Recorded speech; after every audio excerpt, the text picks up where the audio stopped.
morning. This is the Eager Beaver Show. You are listening to a True North Eager Beaver Media Incorporated podcast.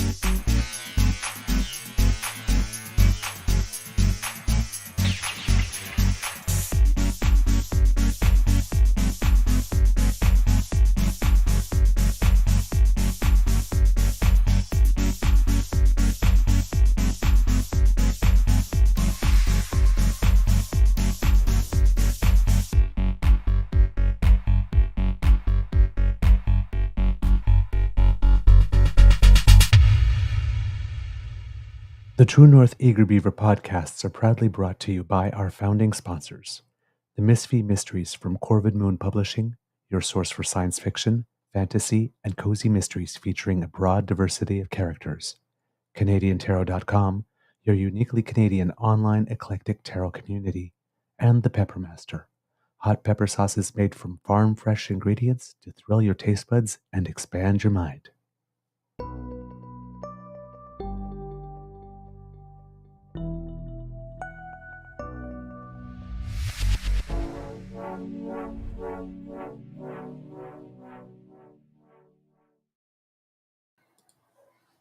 Well, good morning and hello, kids, and welcome to season 4 and episode number 415 of the Daily Beaver Morning Show here on the Cryo Media Network.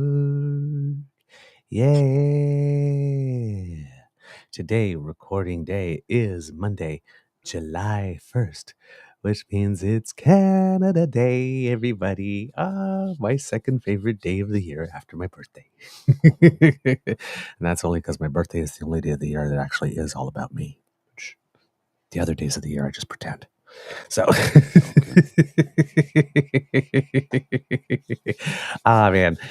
Canada Day. It's a great day across this nation.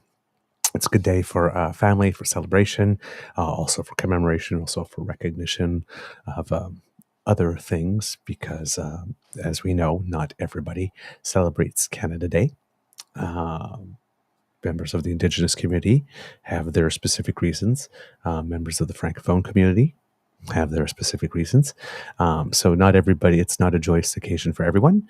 But for those of us for whom it is, I wish you an absolutely fantastic and wonderful day. And of course, we wanted to spend some of it with you. So here we are. A little later start because, it is a holiday, so we figured we'd get to sleep in a little. Big thank you goes to our podcast founding sponsors, the Peppermaster, the Misfit Mysteries from Corvid Moon Publishing, and CanadianTarot.com. But before we go any further, Mr. Grizzly, how's your mental health today, sir? Well, sir, I think it's pretty good. I'm a little tired. Lola woke me up very early, so I took her out for a long walk and came back and prepped for the show. So I'm only on my second cup of coffee, so by the time we wrap things up, I might be fully awake. Okay. Well, let's try to gently get you there. Unfortunately, no cup of coffee for me because, like we all know, kids and cubs, I do not understand how something that smells so good could taste so terrible. But I am perky, so I am with you today. Since it is Canada Day, why not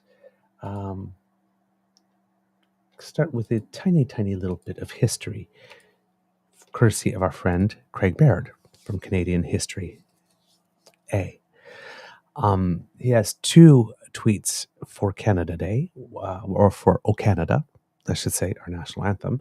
One that appeared a week ago today, on the day of the Saint Jean-Baptiste, because a lot of people sometimes don't know this, but O Canada was actually first written and first performed for La Saint Jean-Baptiste. So on June, this one's 24th. not from Craig. Yeah, it's not from Craig. Sorry, Craig he was Baird. writing about Craig Baird, yes, but he was writing about something else with regard to O Canada. Okay. And not for Saint Jean Baptiste. But Well, yes, it only became our national anthem 44 years ago. Yes, on officially on July 1st, 1980. Correct. But it came into being 100 years before. Yes. In 1880, the song was commissioned by Lieutenant Governor of Quebec, the Honorable Théodore Robitaille, to mark the Saint Jean-Baptiste Day celebrations in the city of Quebec on June 24th, 1880, a performance which was also meant to honor the Congrès national des Canadiens Français, or the National Congress of French Canadians. Calix Lavallée, known as Canada's national musician, was asked to compose the music for a poem written by Adolphe Basile Routier. And a little known fact, but there was a school in Ottawa called Routier when I was a very kid. When I was a little kid, it still exists, but it's not operational as a school. It's more of a community center and resource center now. But it was a Routier school that I went to. So when I was in grade one, I didn't really know who Routier was. So it was only later on. I was like, oh, I went to the school named after the guy. Never knew that. Yep. Adolphe Basile Routier. As intended, the first performance of O Canada took place on June 24th, 1880, at a banquet held at the Pavillon des Patineurs, the Pavilion of Skaters, in the city of Quebec. The playing of O Canada for the Duke and Duchess of Cornwall and York, later King George V and Queen Mary, when they toured Canada in 1901, helped to introduce the song to English-speaking Canada. As the song became increasingly popular in English Canada, many English adaptations of its original French lyrics were created and sung across Canada. Arguably, the most popular version was written in 1908 by Robert Stanley Weir, later published in an official form for the Diamond Jubilee of Confederation in 1927. It gradually became the most widely accepted and performed version of the song in English-speaking Canada. Weir's lyrics, having undergone a few minor modifications from the original form, became the official English version of Canada's national anthem with the passing of the National Anthem Act in 1980. The official French version of the anthem featured the original French lyrics, which have remained unchanged since 1880. On January 31st, 2018, legislation was enacted to change the English lyrics to ensure gender parity. The verse, True Patriot Love in All Thy Sons Command, was changed to True Patriot Love in All of Us Command. No change was required to the French version. Well, don't forget the original lyric was Thou dost in us command. Yes. The In All Thy Sons Command was changed during World War I to honor the boys who were off to war, the sons of Canadians. That's why it was changed. And then people said, why did you change it? I'm going to sing the original lyric. Well, the original lyric is Thou dost in us command. So they just changed it back to more closely resemble the original lyrics. There you go. Also, as we reported on the show, I believe it was an all-star game. I think it was NBA. Yes, Julie Black Yeah. sang the national anthem, switching our home and native land to our home on native land. And I was actually thinking about that yesterday. I've been singing it that way for about a decade, if not longer. But I was thinking about it yesterday. Considering that, yes, the Indigenous people were here first, number one, but two, that not everybody who is a Canadian citizen was actually born here. It's kind of a double reason to want to switch it to our home on native land. Not only is it true, but then it would actually be, ironically enough, more inclusive because it would recognize officially people who Canada is their chosen land, but not necessarily their native land. Well, I changed that lyric to our home on native land, and I also changed another lyric from to let's keep our land glorious and free. Yes. Because why would a deity choose us over anyone else? Yes, indeed. Whether you believe or not, it's just why would they choose us over anyone else? So and even if one would, how would we know that they chose us? Well, that's and why would we assume? Yeah. Why would we be so arrogant to assume they chose us if there was one? Exactly. That's why I say let's keep our land glorious and free. I know that pisses off a few people, but I really don't care. Yeah. I don't care. Yeah. Now, as we mentioned in the beginning of the show, of course, not everybody celebrates, and I've already seen online people get into some bun fights. One of the wonderful things about Canada is that we are free to observe or not, to celebrate or not, and we can all coexist doing it. So those of us who do celebrate and observe, there's nothing wrong with us if we would choose to celebrate a land that we love and that has given a lot to us. And for those of us who feel that the nation doesn't represent them or hasn't served them or hasn't done right by them, and do not wish to market the occasion in the sense of celebration. They want to mark the occasion in other ways. Mm-hmm. You're free to do that. Yes. Right. And you're not a bad person for not wanting to celebrate today. Yeah. And you're not a bad person for wanting to celebrate today. Exactly. We all have our reasons. It's individual to all of us. Well, that's the beauty of our country. We're allowed to have our own individual thoughts and opinions. Exactly. And hopefully for those of us who are observing, we do take a moment to acknowledge that our past has been far from perfect, that our present is far from perfect, and that we still have a lot to do and that we commit to it. And for those of us who are not celebrating, I do hope that one day things change enough here that you would be willing to join us in our celebrations, because there's always a spot at the table for you as far as I'm concerned, and you're always welcome. But you decide whether or not you get to come or you want to come. We don't tell you you must. No, not at all. Everything in their own time. Yeah, you're free to choose as you wish. Yeah. And it's, as you know, it's my favorite day of the year because for me, I've always felt it was the most inclusive holiday of the year because it's not tied to a religion of any type. Right. Or a culture. Well, maybe, but I've never seen it that way.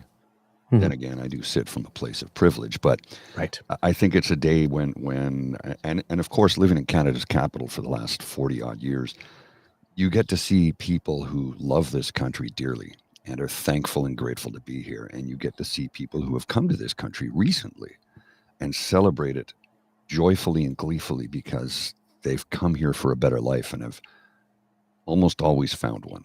Not necessarily always the case, but almost always have found one. And today's just a great day to celebrate being Canadian. And again, we understand not everybody feels the same way. My beloved does not feel the same way about Canada Day that I do, and that's okay.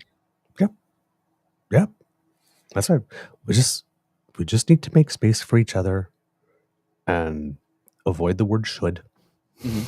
Yes. Maybe like this. And just, I'm celebrating. I'm not. I respect that. And there's no reason we can't all be friends. There's no reason we can't all be friends though we don't feel the same way about things. So long as we're decent to each other, that's what should matter. And being right neighborly is a Canadian thing. So hopefully there'll be a little extra of that today when you're in the presence of or having an exchange with someone who might not share your point of view. There you go. All right. News. Do we want to do that today? Well, do we not? I know. Of course we do. Okay. Where do you want to begin? I'm okay with not, but okay. Well, let's start with some stuff. We've been covering the whole Tommy Robinson Goldie Gamari thing, and there have been developments. Yes, Goldie is without a seat. She has been booted from caucus. Well, not without a seat. Well, you're right. Sorry. She's been booted from caucus. Yes, she has been booted from caucus. Doug Ford apparently threw her out the day after, or the same day that it seems that her story about her taking Tommy Robinson's call because I'm guessing she considered him some type of noted international expert in all matters related to the IGRC when his only qualifications is that he seems to hate Muslims. Yes. So, yeah.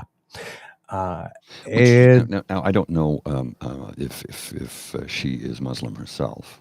I don't know if she's Muslim. She's Iranian Canadian, so she's Persian. So, but possible. She has, like I said, she has received a few slaps on the wrist from the National Coalition of Canadian Muslims and other national Muslim groups.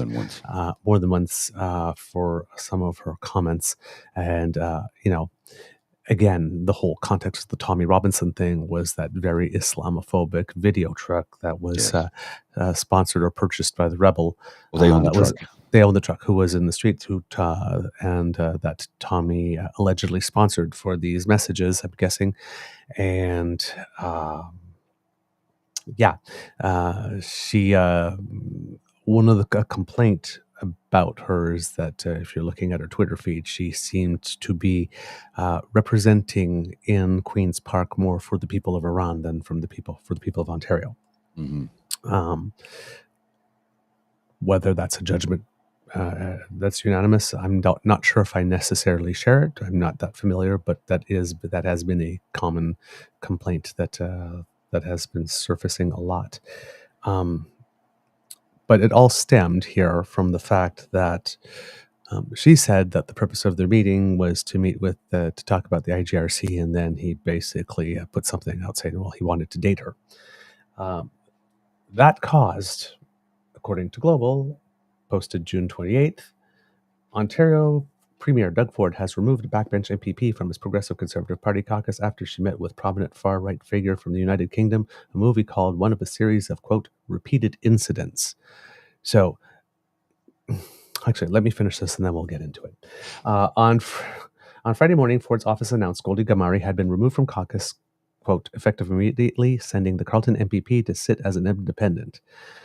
This decision follows repeated instances of serious lapses in judgment and a failure to collaborate constructively with caucus leadership, and as a team member, the statement said, while this decision did not come easily, it has become clear that MPP Gamari can no longer continue in her role within our caucus. In a brief statement posted to social media after her removal, Gamari said, quote, when one door closes, another one opens, and flashed a peace sign emoji. Not sure if that means that somewhere behind the scenes she's being courted by the Polyev conservatives to run federally. Probably. We'll see. Gamari drew the ire of the Premier this week after choosing to meet with Tommy Robinson, a prominent far-right figure from the United Kingdom. Robinson founded the English Defence League, a group that has regularly been described by researchers and advocates as Islamophobic and far-right. The meeting, which she shared a screenshot of on her social media, was met with fierce backlash from the National Council of Canadian Muslims, who called for Ford to remove her from caucus on Wednesday over the meeting. The Ontario NDP also said in a social media post that Robinson was, quote, a far-right anti-Islam activist, and questioned why Gamari had chosen to speak to him. Asked Wednesday about the meeting, Gamari said she was, quote, not aware of Robinson's history when she agreed to meet with him online. She said she opted to speak to the far-right figure as an Iranian-Canadian immigrant concerned about the country's regime. Quote, he wanted to discuss the Islamic Revolutionary Guard Corps, which was recently listed as a terrorist entity in Canada, she told Global News on Wednesday. Quote, we discussed the RGRC, its impact in Canada, and the 6-year effort of the Iranian-Canadian diaspora to put the RGRC on the Canadian terror list. Gamari said she condemned all forms of Islamophobia and anti-Semitism. On Monday, Robinson was arrested in Calgary, where he was taking part in a controversial speaking engagement. A video he posted to his social media said he was arrested over an outstanding immigration warrant. In a separate social media post on Tuesday, Gamari questioned why Robinson had been arrested while someone she alleged was a supporter of the Islamic Revolutionary Guard Corps was not. Can someone explain this double standard? I'm confused, she wrote. The I'm confused part was particularly true. I'm just saying. Robinson has been criminally convicted several times in the United Kingdom, including for contempt of court and for assault. Initially, on Wednesday evening, Ford simply said he was, quote, disappointed with Gamari's decision to meet Robinson, someone, quote, whose behavior and beliefs are at odds with our government. Now, Ford, of course, didn't say how or why those behaviors were at odds with his government. On Friday, the disappointment went further, and she was removed from the governing party caucus. Of course, the article doesn't mention why the disappointment went further. Mentions nothing about the fact that she was contradicted. Mentions nothing about Tommy Robinson saying he wanted to, quote-unquote, date. Yeah. A.k.a. bang her. Well, we assume. The dude was in country for less than 48 hours, I think, and was already coked up and drunk and at a massage parlor. To say he was a little hard up? Just saying. Her subsequent statement claiming she wasn't aware of Mr. Robinson's history prior to the meeting speaks volumes about her judgment and honesty, Yelich wrote. Oh, yes, Ivana Yelich. Yes, of course. Yes. Yeah. The National Council for Canadian Muslims says Friday it was glad Gamari had been removed from caucus. Now, this move from Doug Ford was followed by comments by a lot of people people whose views I respect, actually, saying, oh, gee, you got to give it to Doug Ford. He keeps a tight lid on his caucus. Because, I mean, he has ejected people before. And this sort of has shades of Sarah Jama and the NDP, where she's sort of like freelancing without consulting her caucus in ways that are not in the best interest of her caucus. And Doug Ford had the whole Parliament censure her, the whole legislature censure her. Of course, it was probably mostly conservatives because they have a majority, so they can censure someone all on their own. I note that there's no censure move for Golti Kamari. So, yeah. And now, of course, this move by Doug Ford, even though it went public and she is removed from caucus, unlike the move from Pierre Poilievre, where he still hasn't done anything about his 3 rogue MPs who met with Christine Anderson. And apparently no journalist seems to be drawing the parallel and asking the question about this. Yeah. But so unlike Pierre Poilievre, he finally did boot her from caucus. Still like Pierre Poilievre, there is no statement on the party party website I didn't check, sorry, but on the party Twitter feed and Doug Ford's Twitter feed, nor is the news of her ejection from caucus anywhere on party letterhead that I've been able to see. So once again, they're doing it in such a way that they hope that the people who like Tommy Robinson don't notice. Stealth. Everything is stealth.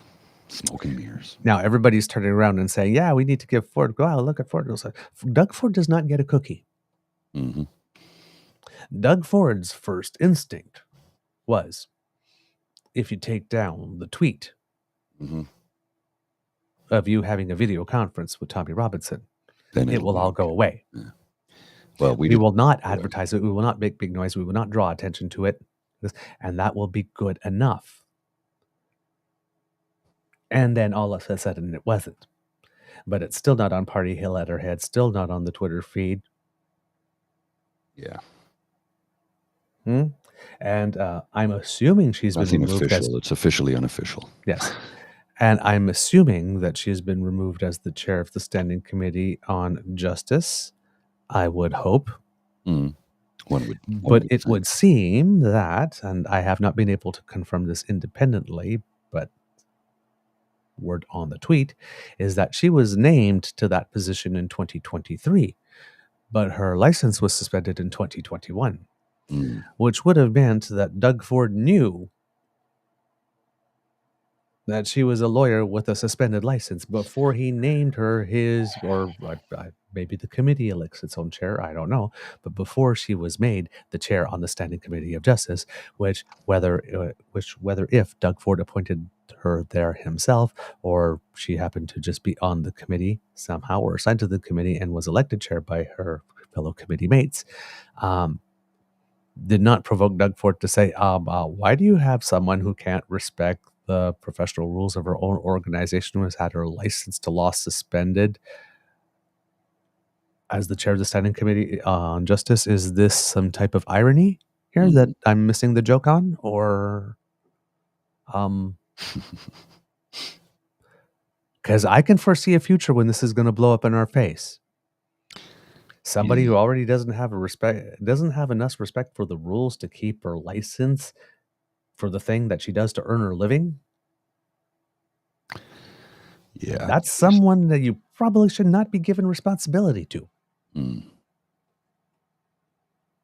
I'm just saying, especially if you know about it. Oh, yeah. I mean, if you think of the hierarchy of needs, housing, whatnot like this, you need a job.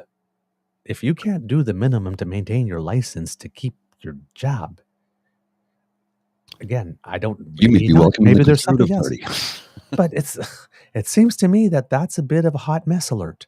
Well, one would assume. Anyway, so she's no longer in cabinet. It seems that the government is trying to soft pedal that. It seems that even though he doesn't deserve any, he's getting cookies because, again, this type of thing happens. This is so egregious. The ban was on Canadian soil. As a convicted felon, should not have been here. Because not only did she meet with him, but she publicly put her name and her Yeah. MPP status to a tweet being outraged that he was arrested. And then when of the 2 tweets that she had about him, the one she removed was the one having evidence of her having a video conference, but she didn't think that it was a good idea to also eliminate the one where she complained about him being arrested because he literally was in the country illegally. Mm-hmm. So why this guy and why not that guy?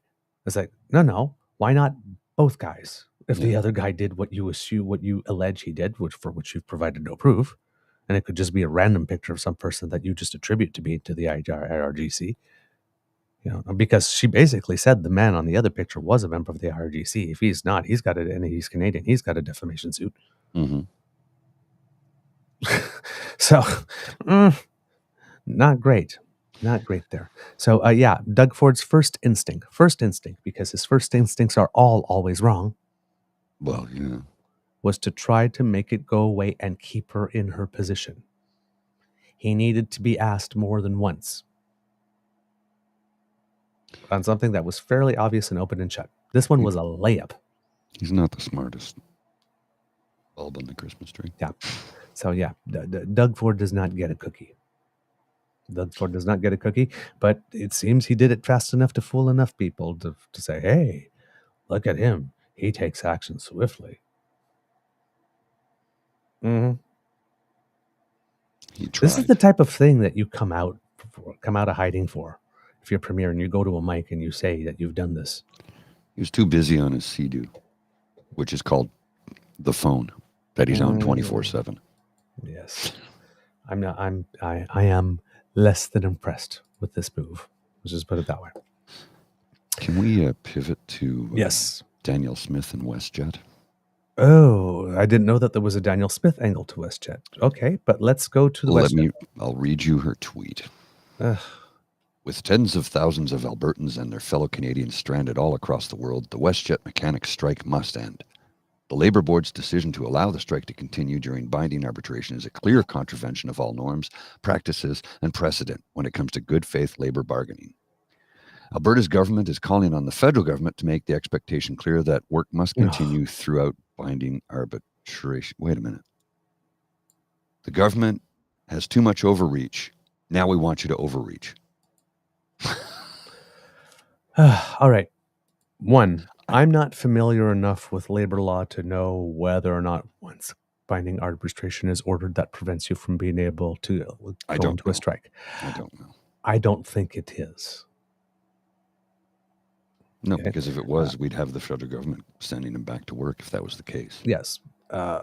I would assume that it's not, but I don't know. There could be that's not my expertise in the matter of law.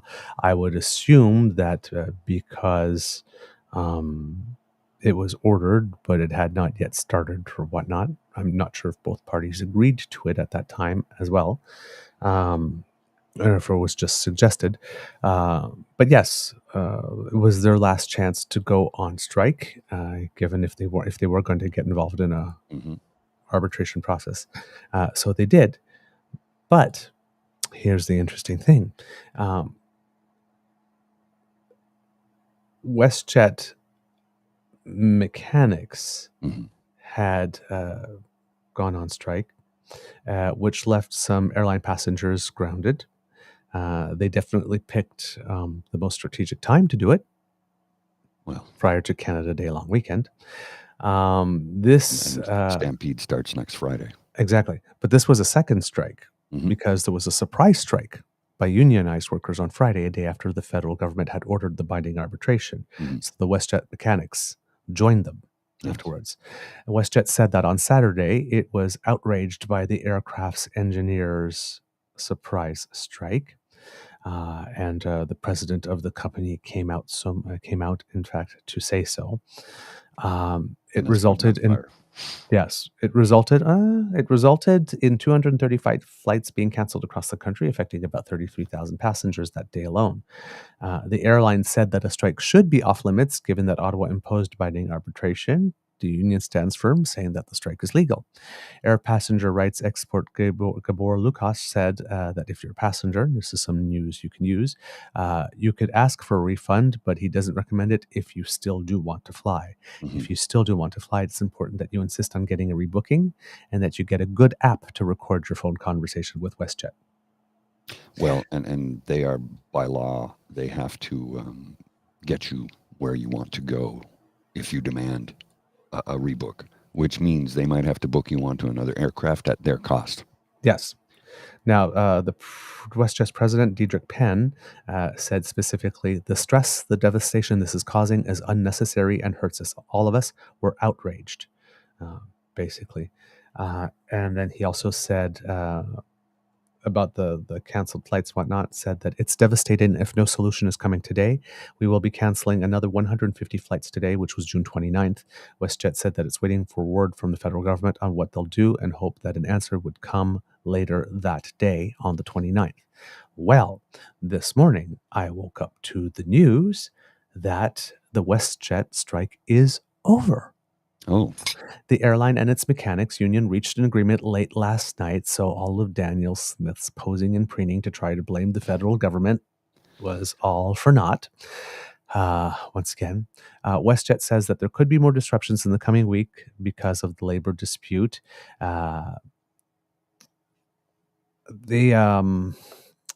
mechanics are back to work immediately. The union says the agreement provides substantial improvements over members' terms of employment and terms from the first tentative agreement that was rejected. WestJet says considering the impact the strike had on customers and the standstill the two parties were at, despite an order for binding arbitration, both parties worked together to agree on a deal. The strike was short but had a nationwide effect of tens of thousands of passengers being stranded. More than 800 flights were affected by the time the deal was reached. So it went up pretty quickly because it was 235 one day and another 150 that day, and so it got up to 800. WestJet said that staff are now returning to work. The airline says getting back to normal service will take some time, and customers should be ready to face more travel disruptions over the next week. And while all this was going on, it seemed that Labor Minister Seamus O'Regan seemed to be somewhat taken aback by the binding arbitration call, from what I can tell. But I'd have to look into that more. But it seems that he was under the impression that directives that he had given or something that he had said was misinterpreted somewhere along the way. But I do not know much more detail than that with regard to that aspect.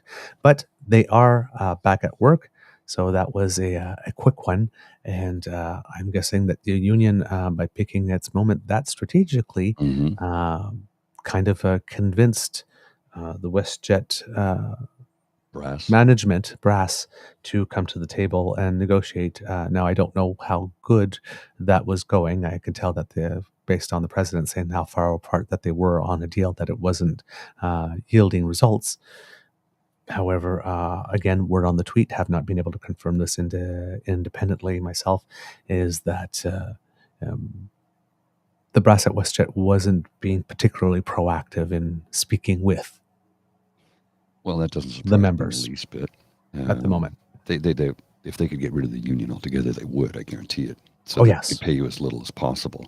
Something I'm reading about, and it enrages me because, yes, this is the problem. Some people are saying WestJet mechanics make twice what the average Canadian does. Indeed. So? And they can't buy a house either. Maybe the problem is Canadians are all underpaid, and maybe WestJet mechanics are showing you all the way to fix that.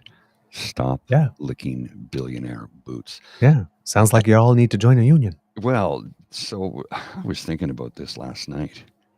And something that troubles me about it is the way they attacked the union, the way WestJet management attacked the union, made me think that they would like to get rid of the union altogether and pay their people next to nothing so that they can pad their dividend checks each quarter and return a larger investment to their shareholders.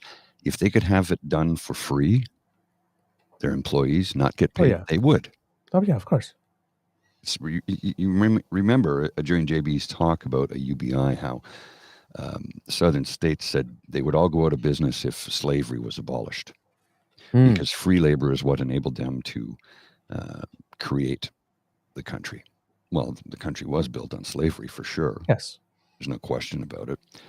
But the funny thing is they created a new type of a new type of slavery, and that's wage slavery, because it's actually less expensive for a company to pay a minimum wage. And in the United States of America, it hasn't changed in 15 years or 16 years. It's $7.63 an hour. It's less expensive for them to pay you minimum wage than it would be to have you as a slave. Well, Yeah, I if guess you so, were a because you don't have to slave, pay for someone's upkeep. food, clothing, shelter. That's always going to cost you more than $7.63 an hour at 35 hours a week, because they don't want to give you 40, because then you're full time. They figured out a way to enact a new type of slavery, and it's wage slavery, by keeping the wages as low as possible, lobbying Congress to keep them low.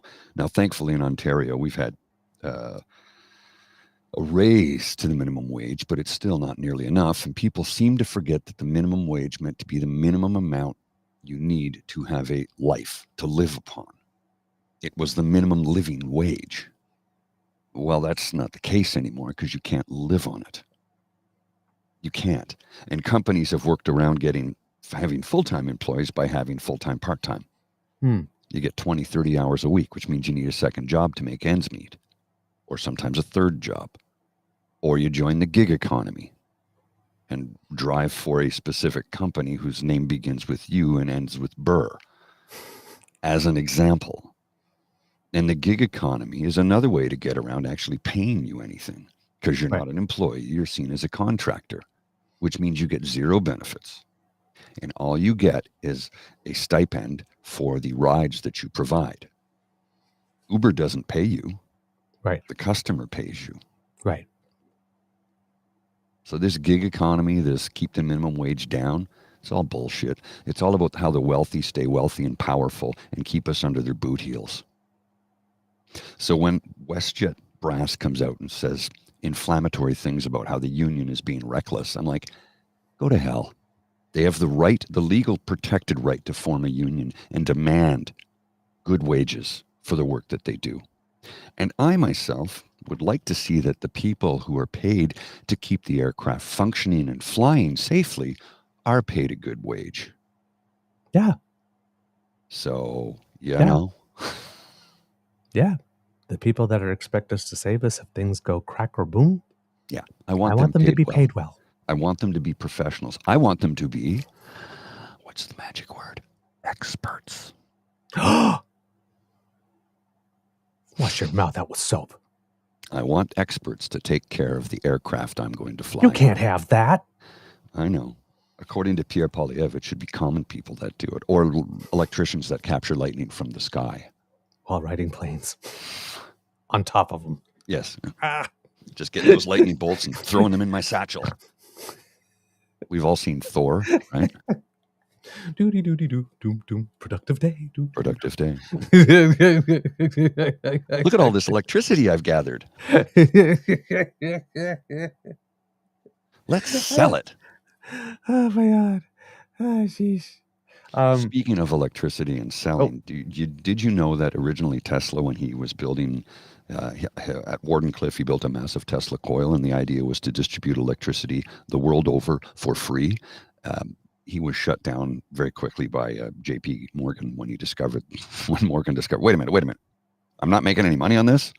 Shut it down. Electricity free for everyone on Earth, courtesy of Nikola Tesla. He figured out a way to do it. They shut it down and destroyed all of his documentation regarding it. Jeez. Why? Wow. Why? Because I'm already one of the richest men on Earth, but I need to make more money. Greed will kill us all. Indeed.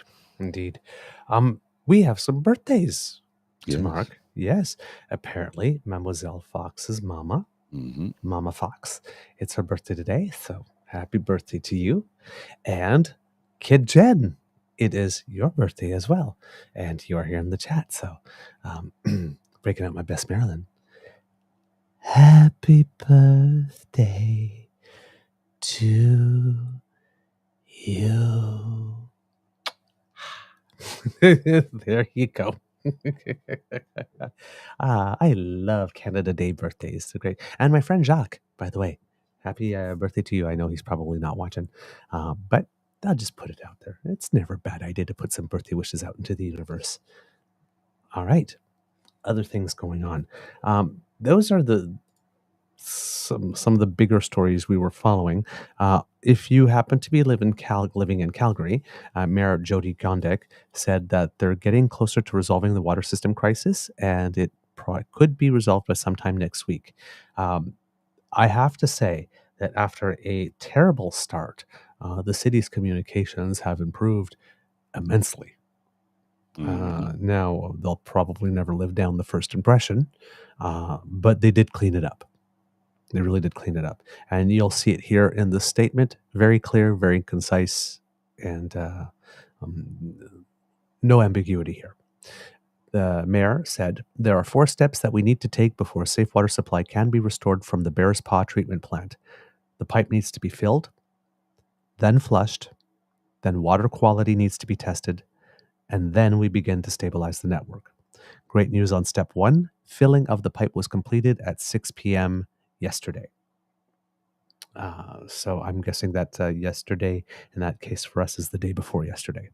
Now she says that once the flushing of the pipe is completed, like I said, the Alberta Health Services will begin testing the water to see if it meets quality standards, and then stabilization will begin. But Gondek says that Calgarians will need to continue to conserve water for the next few days. So it seems that Calgarians are doing what needs to be done and are all pulling together to make sure this happens. So let's hope that the fix does come about. And if it does, it will have come about in very, very, very fast time for these types of projects for municipalities. So it seems that it really was an all hands on deck effort. And it looks like they're on the way to making it happen. Like I said, tech willing, this case. So a fumble off the start, but it seems to be a very professional, competent job since then. So you got to give props where they are deserved here on that. Let's see, what else do we have for you today? I have something I think you'll enjoy in case if you didn't see this. So let me just blow the tweet up and I'll put it on the screen. This is from Derek Guy, or Derek Guy. I don't know if it's Guy or Guy, at Dye Workwear. Derek is a menswear writer, editor at creator of RL Goes Hard, bylines at the New York Times, the Washington Post, the Financial Times, Esquire, and Mr. Porter. And he's the editor at, hang on, I got to look this up. Put This On, sorry. You're going to appreciate this. Okay. This is good. So this is Derek. I don't know if it's Guy or Guy. If anybody knows, please correct me. I'm not super familiar with his work, but he says, unconventional pairings like a T-shirt with a tailored jacket can look great if the clothes are cut beautifully. Oh, yes. But if the clothes are not cut well, often too tight, they just make the outfit look worse. Yes. Yes. He's been on a tear lately as to the regarding the makeover of Pierre Poilievre.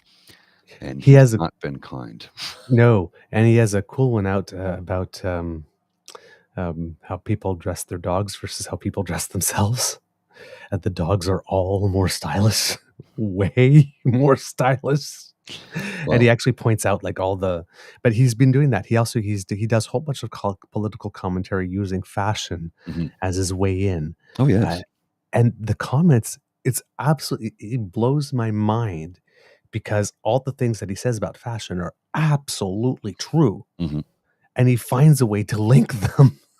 Well, he's talking here. It's a left photo, right photo. Right. And the left photo, the right photo is Pierre Poilievre in a not exactly tailored looking jacket. And here it says the first photo is of Vittorio Cellino, a bespoke tailor who trained under the famous Florentine tailor Antonio Leverano. Notice the extended shoulder line, longer jacket, and higher rise trousers. When clothes are cut so beautifully, styling them in very casual ways can make you look more comfortable in your clothes. Like, I have these beautiful clothes, but they are not a big deal to me. In my opinion, the second outfit, that of Pierre Poilievre, makes you look uncomfortable in tailored clothing. First, the jacket is too small. The man likely realizes this and feels uncomfortable, dressed up, in quotes. So he wears it with a t-shirt and some jeans. To me, the outfit says you are uncomfortable in tailoring. Try too hard to look trendy and likely shop at expensive trendy stores that overcharge for clothes. It doesn't look cool, natural, or elegant. It's just downstream of early 2000 trends that already feel outdated.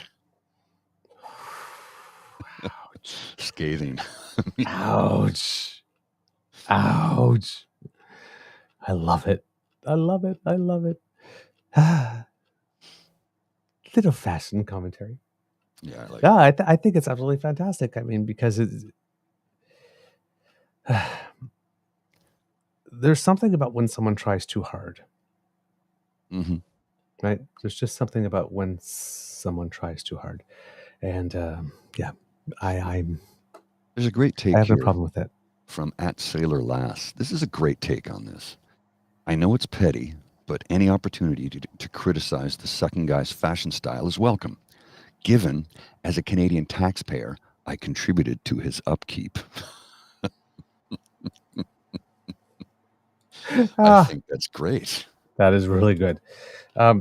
Now, I'll send another one to you, Mr. Grizzly, here to put up, because it sort of goes, it's connected, because the conservatives, unfortunately, and it's been the case for a good long while, have no sense of humor.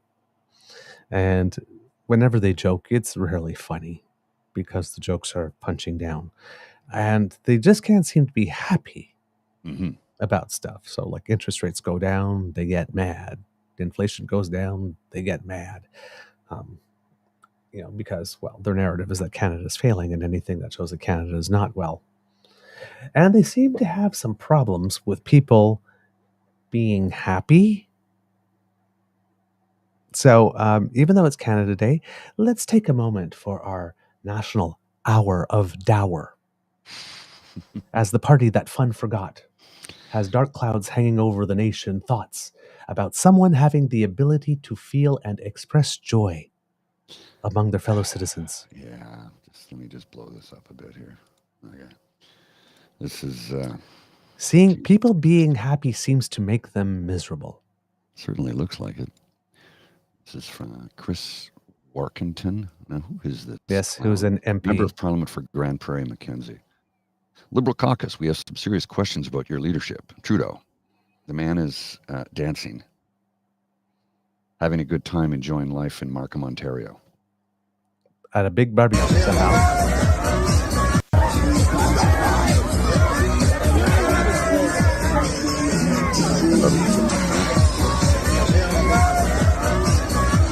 Instead of dancing, what about hustling? Yeah, and there's always got to be one at every party, right? Yeah. Instead of dancing, what about? It's like, instead of you coming here and trying to make this moment about you, how about zipping it and letting the moment happen? Just saying. Speaking of, how about zipping it and letting the moment happen? I'm going to go onto some unpopular territory, Okay. but people know how I feel about this. The Pride Parade took place in Toronto yesterday. It's the largest one in Canada. Often it's the largest one in North America in terms of attendance, not the size of the parade. The size of the parade, that will always go pretty much to New York City. But in terms of attendance.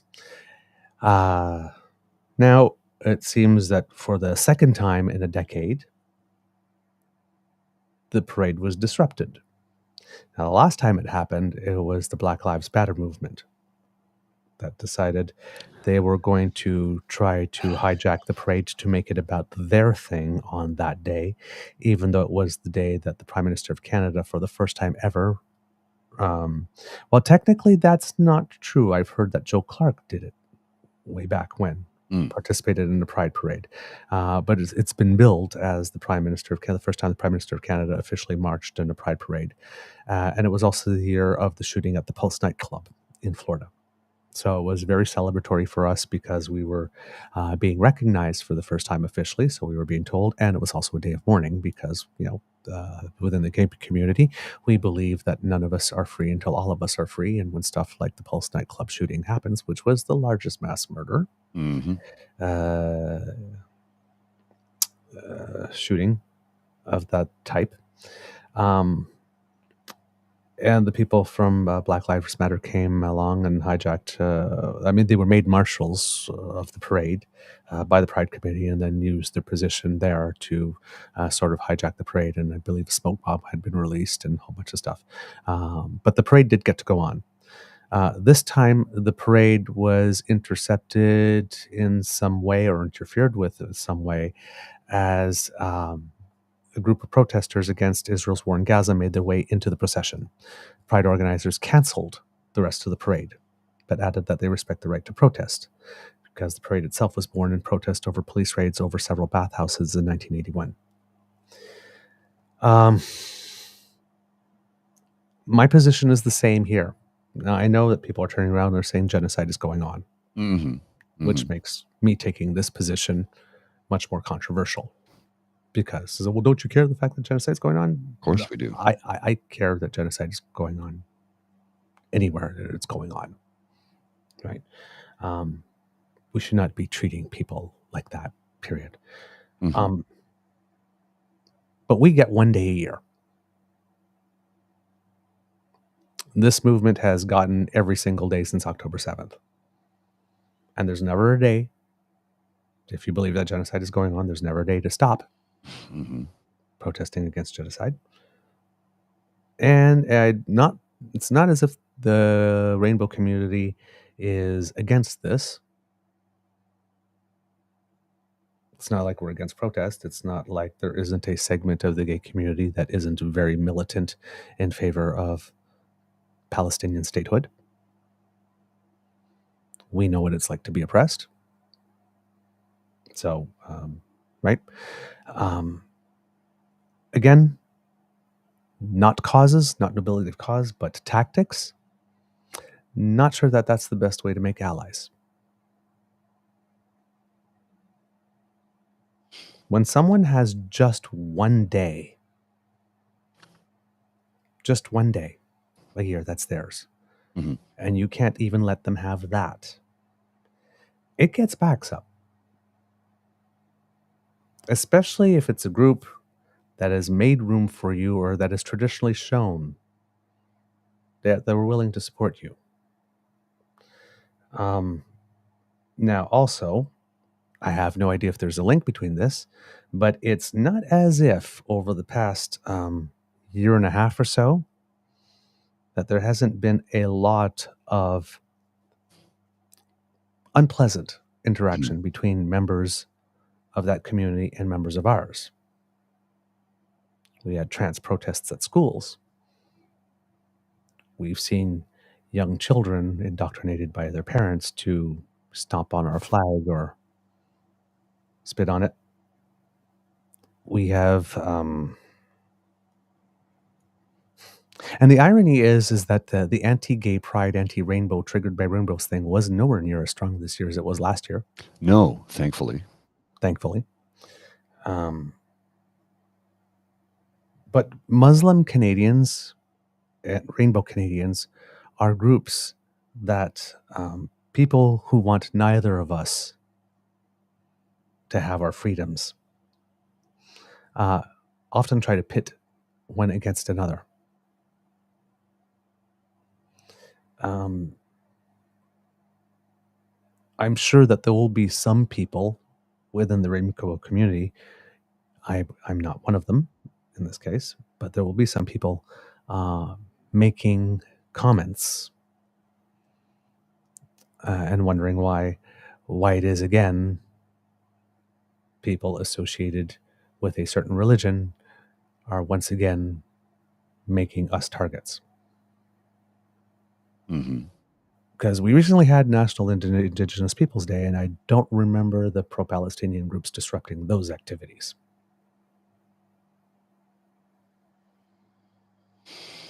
We had St. Patrick's Day, and I don't remember them disrupting those activities.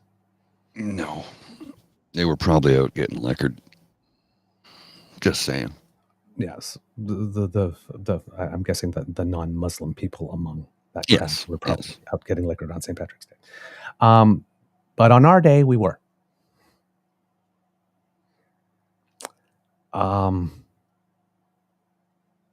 listen, if you want to bring attention to your cause, as Black Lives Matter did, you did it. Congratulations. Your event was successful. Mm. If it was about making friends for the long term, I'm not sure you made new friends. Those you already had probably supported you. I mean, the Pride Committee canceled the rest of the parade. So either it was so disruptive that it couldn't go on, or everybody turned around and said, yeah, you know what, you're right. But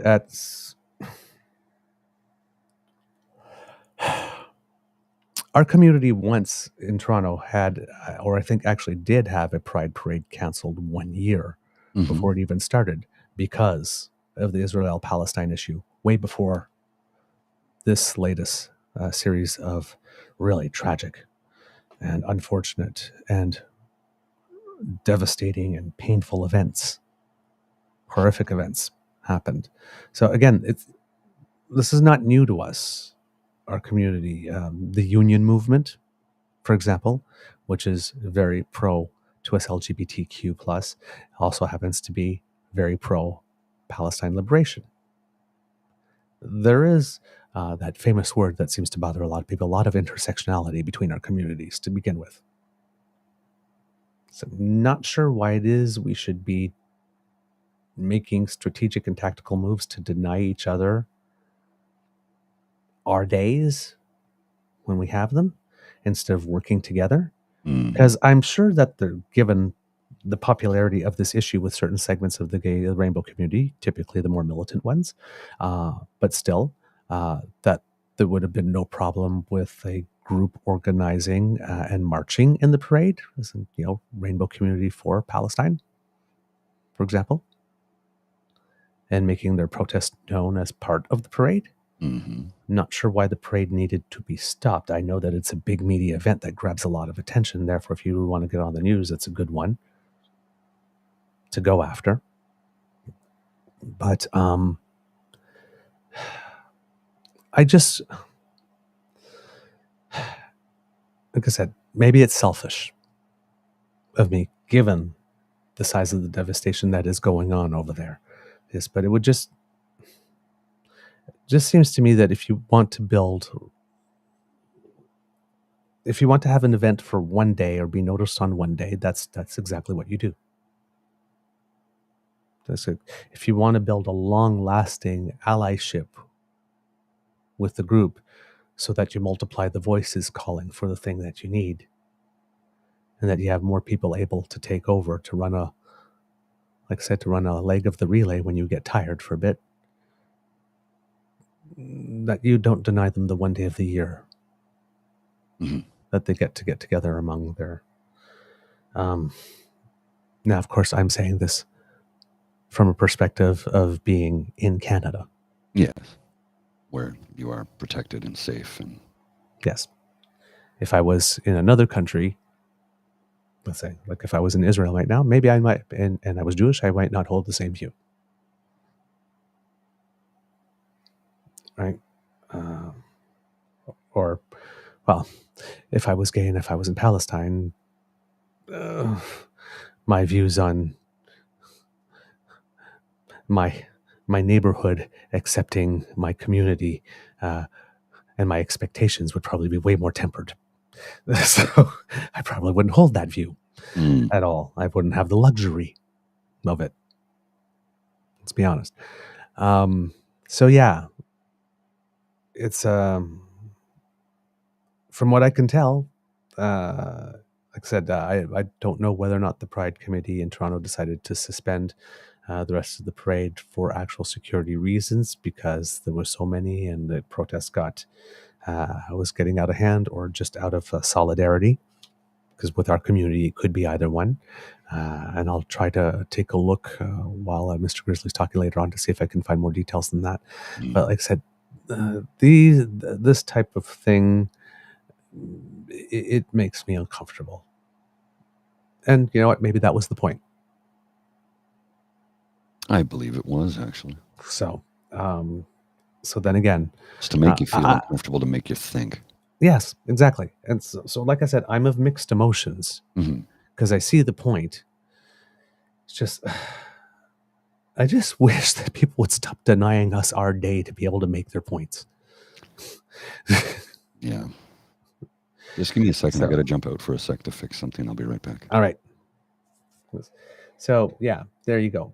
Probably not the most popular position I've ever taken here on the show. And it's not because I don't want the issue resolved. I definitely do want the issue resolved. I don't want to see any people being hurt in any way, shape, or form. So, but just like I guess my opening statement that, you know, whether you celebrate or not when it comes to Canada Day, you know, let those who want to celebrate, celebrate. Let those who don't, not. I wish it could have applied here too. Well, I like the comment from Carol. I can't show it on the screen. I've lost all access to do Oh, the comments. okay. So I'm checking this out on a different feed, but it says, there's lots of fatigue over the protests. This was their way of keeping it in the news. It didn't make it right, though. Hmm. I agree. Yeah. It was their way of keeping it in the news. Doesn't make it right, though. Yeah. I understand, you know, that why they did it. You know, there's a big spotlight. There are millions of people watching both online, in person, and I believe it's televised on City TV. I could be wrong about that. Yeah. Yeah. So there's a lot of eyeballs on it, and they know they'll make the national news. They'll know they make the international news to a degree. So it was a strategic move. I understand why they did it, and I don't disagree with the message. I think just sometimes you deliver the message differently. Maybe that was the wrong place and time to do it. And that's my take. Do I disagree with what they're saying? No, I just think they saw an opportunity, took it, and I didn't think it was the right thing to do. But that's me. I'm not protesting what they're protesting. Don't get me wrong. I'm not. I'm very much against genocide in any way, shape, or form. There's nothing Kind to of a joke no-brainer. about, right? But I just think it was, I think it's probably turned a lot of people off, is my take. And I'm sure they knew that going in. I'm sure it was, you know, calculated. We're gonna lose people when we do this, but we're gonna get, you know, on the news. But here's the thing that everybody seems to fail to realize that's protesting the war in Gaza is that all the protesting you do amounts to zero. Zero.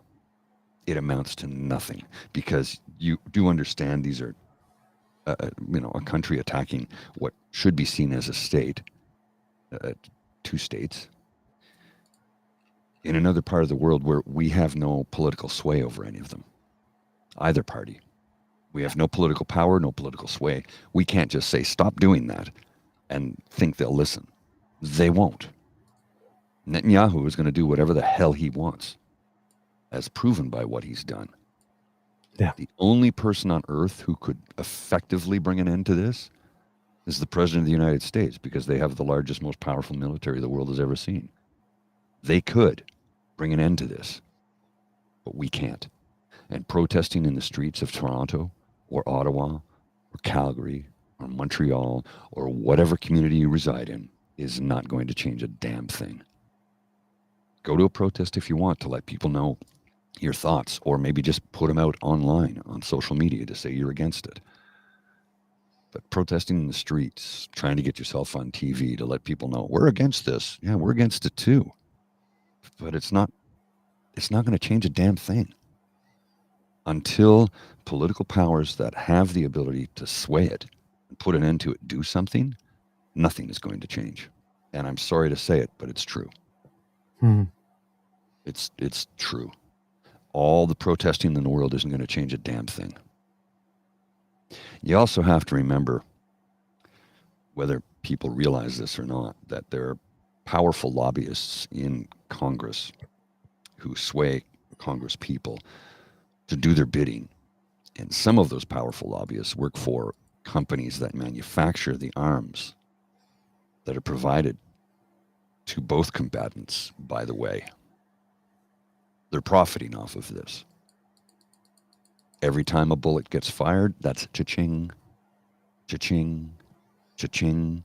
If you've seen the film Lord of War, you'll understand what I'm talking about. Somebody somewhere is getting rich off of this. They don't want it to end. Good point. Good point.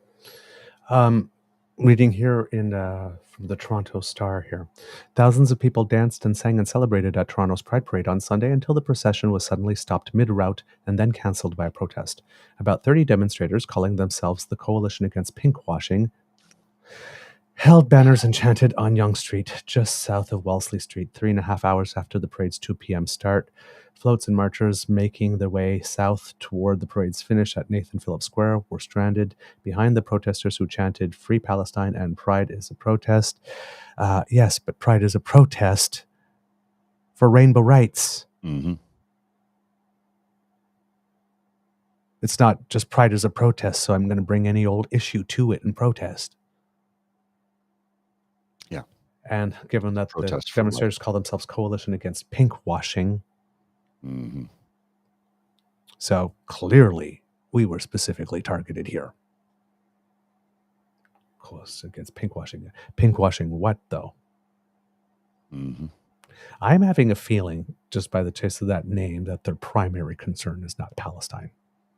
You think? And I would be very surprised if there were a lot of Muslim people among those 30. Yeah. And 45 minutes after the protests began, Pride Toronto announced the remainder of the parade, billed as Canada's largest, was cancelled. We made the decision to cancel the remainder of the Pride Parade out of our commitment to ensuring public safety, Pride Toronto spokesperson Annalise said in a statement. While we deeply respect and uphold everyone's right to peacefully protest, our foremost priority is the well-being of all participants and spectators. So even if we consider that our Pride Parade, because a lot of people say that Pride isn't protest anymore, but considering that the number of people that get upset about like issues like public nudity and oh my god, here are the rainbows again, and well, why do they get a full month and veterans only get and whatever, right? It's like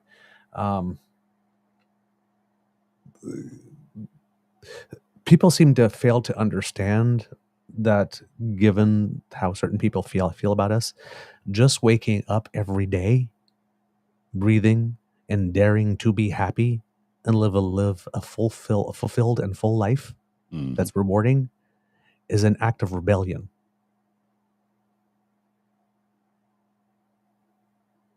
Hosting the parade, where we're on a float, maybe in a bathing suit and a water pistol, gyrating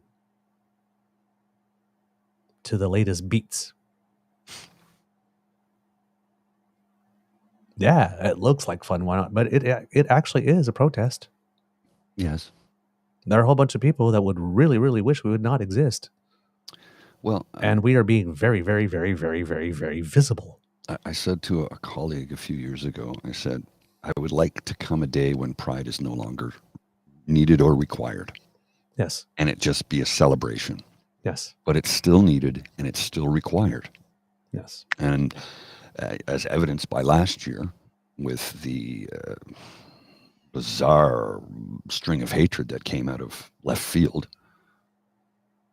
you know, demanding, well, people who work in schools by what was it in Alberta? Was it Alberta or Manitoba where somebody tried to change the legislation where we get to choose who teaches gym and who teaches music? Manitoba. And I'm like, why those two? Oh, I know why those two subjects. Because who's usually the music or arts teacher might be a little light in the loafers, and a female phys ed teacher might be a little manly. Yeah. According to a pamphlet handed out by the group, the protesters had 6 demands, chief among them the divestment from all corporations actively involved in violently exploiting native people on Turtle Island and in Sudan, Palestine, and the Congo. Okay. We're here for Palestine, protester Layla Salman said, and we're here to draw attention to the cause because that cause has gone completely unnoticed since October 7th. Apparently. Toronto police gathered further down the parade route but did not take any action with the protesters who left Yonge Street about 2.5 hours after they shut it down and marched west along Wellesley Avenue Street on the sidewalk. Police said they had adequate resources to address the protest but were respecting Pride Toronto's request that officers not interfere if the protesters disrupted the parade. Police spokesperson Laurie McCann told The Star. It was not an unfamiliar situation. In 2016, a Black Lives Matter group brought the parade to a standstill when it stopped its float for more than 30 minutes, similarly refusing to move until officials met their demands. The parade continued after Pride leaders signed the list of demands on the spot. But this year, the demands went unsigned. Protester Faisal Samir said Pride Toronto offered a meeting to think about the demands. And while the protesters sat in the street and chanted, the party continued just a few blocks over. Celebrations and bass-heavy music continued on Church Street, where vendors lined the pavement and restaurants overflowed. That was the atmosphere for most of the day along the parade route as spectators pressed against metal barricades 5 deep at points for the entirety of the 2.5-kilometer route, dancing, singing, and cheering as business groups and organizations marched by. That included SIBOL, SIBOL, the Filipino-Canadian Pride Network that formed last June. The group danced and waved the flag of the Philippines as it celebrated its first anniversary. Quote, "There was no formal organization like us before," said Leo Gubak, one of the group's founders. "That was a source of inspiration for us. Why don't we create one for this group of people in the community so we can find community and camaraderie together?" The group wasn't alone. As many as 500 of the 1,760 volunteers registered for this year's Pride celebrations were believed to be recent arrivals to Canada, something Pride Toronto's education and volunteer manager attributed to the flood of legislation and violence against LGBTQ communities around the world. New Canadians who happen to be rainbow understand that we are free nowhere unless we are free everywhere. And therefore, when they get here, start paying it forward by volunteering for Pride. Come tell me that new Canadians are not a benefit to this country. Yeah, no kidding. Come tell me that. And then try to not have me laugh in your face. Did you see what Mad Max did? Yeah, I did see that, but I'll finish this article and we'll get to him because he was way off. Wow. Volunteers helped facilitate the parade, a mammoth march with hundreds of groups participating. Floats blared Britney Spears' Toxic and Womanizer while drag queens danced and a TV helicopter circled overhead. Chris Collins drove in from Kitchener, Ontario to march with his company, the Ontario Teachers Insurance Program. The company provided him with a Pride shirt, but he had a vision for the rest of the outfit. So he added rainbow sunglasses, suspenders, a hat, and bow tie. And then there was a centerpiece, rainbow pants with peace signs and music notes purchased on a trip to Chicago, Illinois this spring specifically for the parade. "The pants say it all," said Collins, who had marched in the Pride parade since 2017. "You can't walk 5 minutes down the street without people stopping for our look, but it's been great. Everyone's been so social, so friendly, so fun. It's just a great time." There you go. And that's what it should be. Mm-hmm. Great time. Because, yes, there's protest, but yes, we celebrate also how far we've come.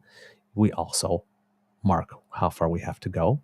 And we also take a moment to realize that the benefits of acceptance have not been distributed equally in Canada and certainly not throughout the world yet. No. So there's more work to do. But you do it all.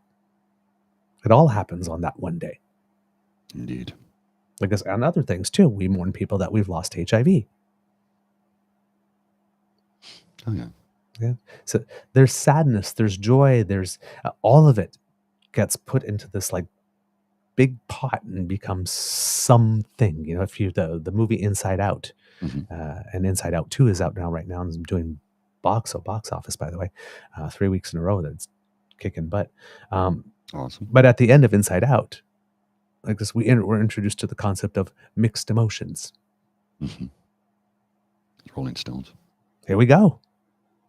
If Pride isn't a celebration of mixed emotions, Juneteenth that just happened in the United States. Yeah. Right? It's mixed emotions.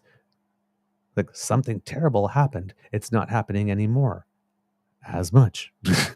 So we're celebrating it. How far we've come. But we also know how far we have to go. We also know that not everybody's benefiting. So, and we've lost a lot of people along the way. I'm pretty sure that's common to most movements. One would think. Right? It's not any different just because we have boom boom music, less clothing, and seem to have a bit more joie de vivre. Well, it's usually pretty fabulous. Yes. But the variables may change, but the constants are the same. Well, and do you remember last year when you, myself, and Alex were out on was it Saturday night, and Yes. it wasn't super crowded at that point, Nope. and it was a Saturday night, and we had met a woman who was not that Yes. young, who had just come out, Yes. and she was just celebrating her absolute freedom for the first time to be who she is, That she's living her authentic self. for the first time in her life. Yes. And she was saying how she struggled for decades and how much, and she's like, and look at all the three of you. I go, no, it's just the two of them. They're together. I'm just their friend. She goes, oh, and when did you come out? And I'm like, I don't know, a couple hours ago when we got here. And she looks at me, what? I go, no. And then you're like, no, he's not gay. He's just an ally. There was a bit of a language barrier there too, as well. But it was a moment that reminded me why it's still needed and required for somebody who has struggled with their sexuality, their identity, their entire life, to be able to suddenly be who they really are and no longer be afraid of being who they are. That's why it's still necessary. That's one of a myriad of reasons why it's still very much necessary. And there's work to be done. There's still work to be done. Oh, yeah, absolutely. But hey, not all the prides are done just because Pride Month is over, right? There's much more. So because I know Vancouver hasn't had theirs yet, Ottawa hasn't had theirs yet, Quebec City hasn't had theirs yet. So there's still a lot to go on. So if you have an opportunity this year, and especially if you've never been to one, I guess, check one out. Check one out. It's a love fest. Everyone is welcome. All right.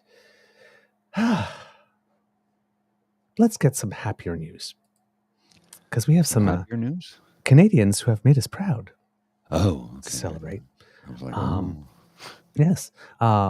Canadian tennis player, as we mentioned, Marina Stekusic, has made it to her first Grand Slam. She's playing in Wimbledon, which has started officially today. They had the qualification tournament last week, but the official tournament starts today.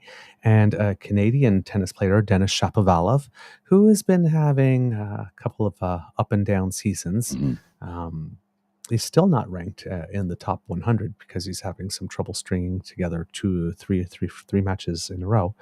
But for the second Grand Slam in a row, took out a seeded player somewhere along the way.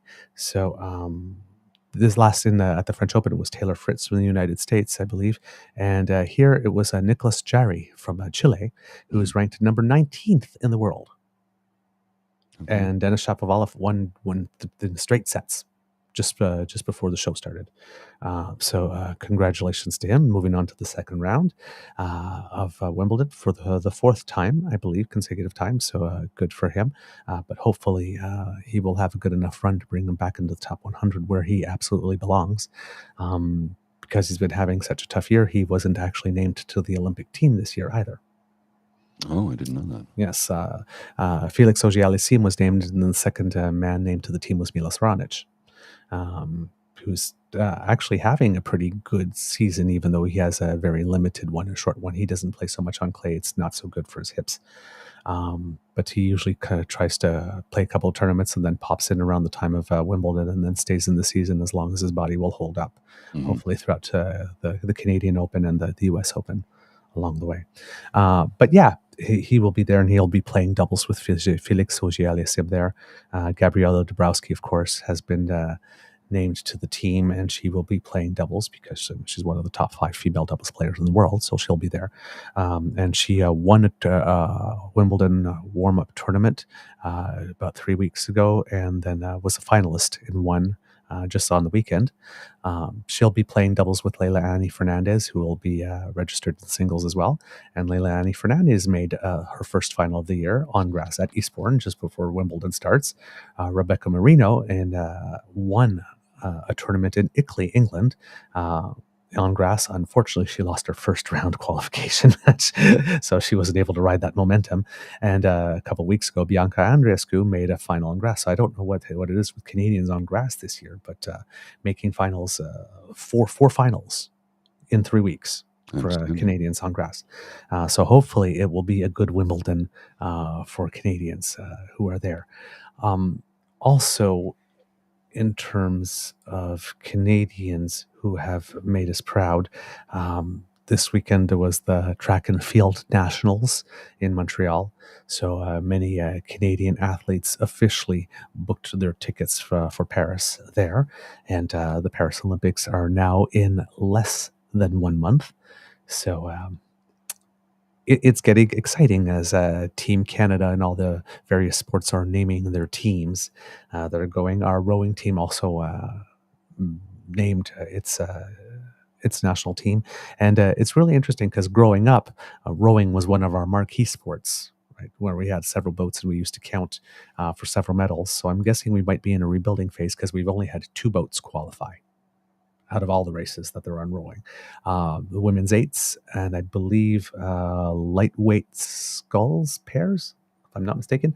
But both of them are indeed medal contenders. So we have got 2. So it's not quantity this time around, but quality for our rowing team.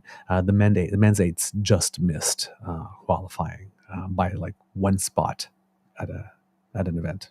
A couple have said, like, I think it was even like, I think it might have not even been a full second over the length of the race. 8 people, like this, I think was like less than a second. So that's just so close. In soccer or football, Team Canada is at the Copa America for the first time, and they won their first ever. Well, their first match was against Argentina, which is the best team in the world. 2-0. So they lost 2-0, but apparently they were very, very, very competitive. Mm-hmm. And the keeper was quite something. Exactly. Apparently the goalkeeper stood on, an Argentinian goalkeeper stood on his head because nobody Canadian understood goalkeeper. Oh, the Canadian goalkeeper. Well, yes, but the Argentinian goalkeeper too, because no goals went in. No, Canada didn't have a lot of opportunities to score. It's the Canadian keeper kept them in the game so that it was 2-0 loss. Okay. So, and then they played against Peru and won. 1-0. So the 1-0, 1-0. And then yesterday they played against Chile and they ended up with a draw, which was enough. So Team Canada, in its first ever Copa America, advances to the playoffs.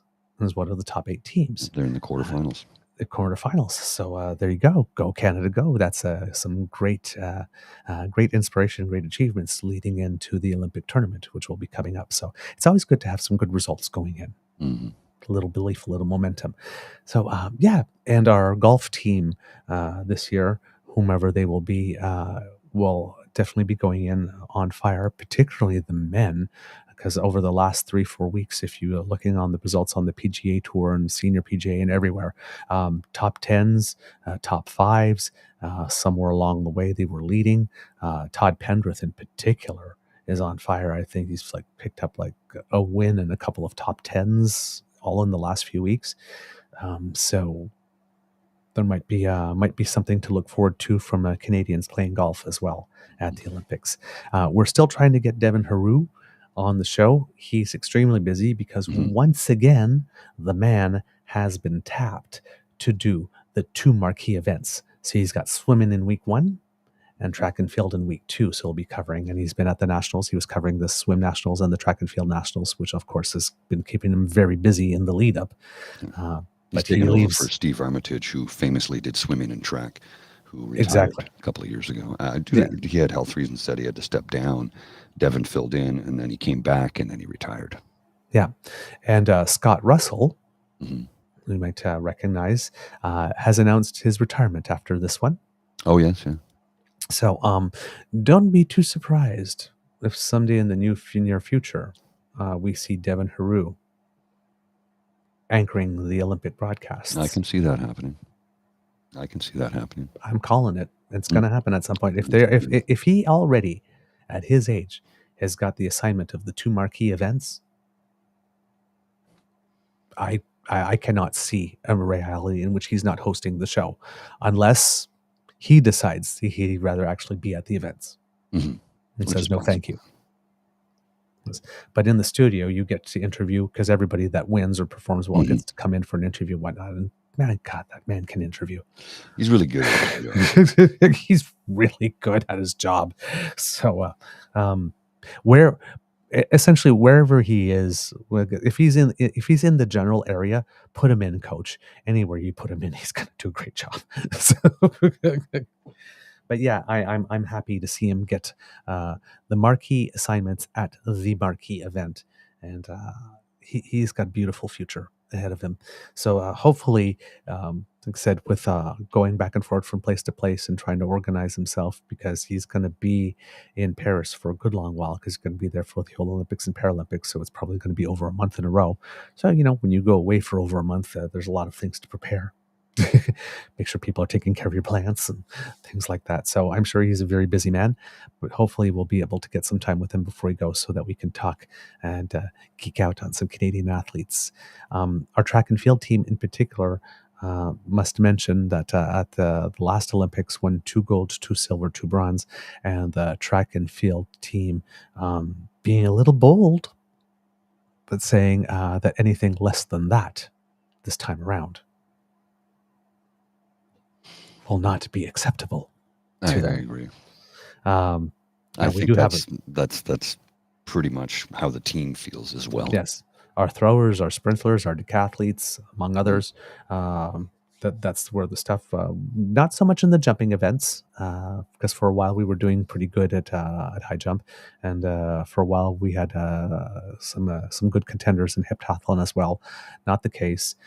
Keep an eye on the women's 4x400 meter relay, because they have been knocking on the door for so long that all they need is if the team gets on a roll, that might be the fuel that it needs to medal this time, which would be really, really nice, because that team has been putting in the work, really has.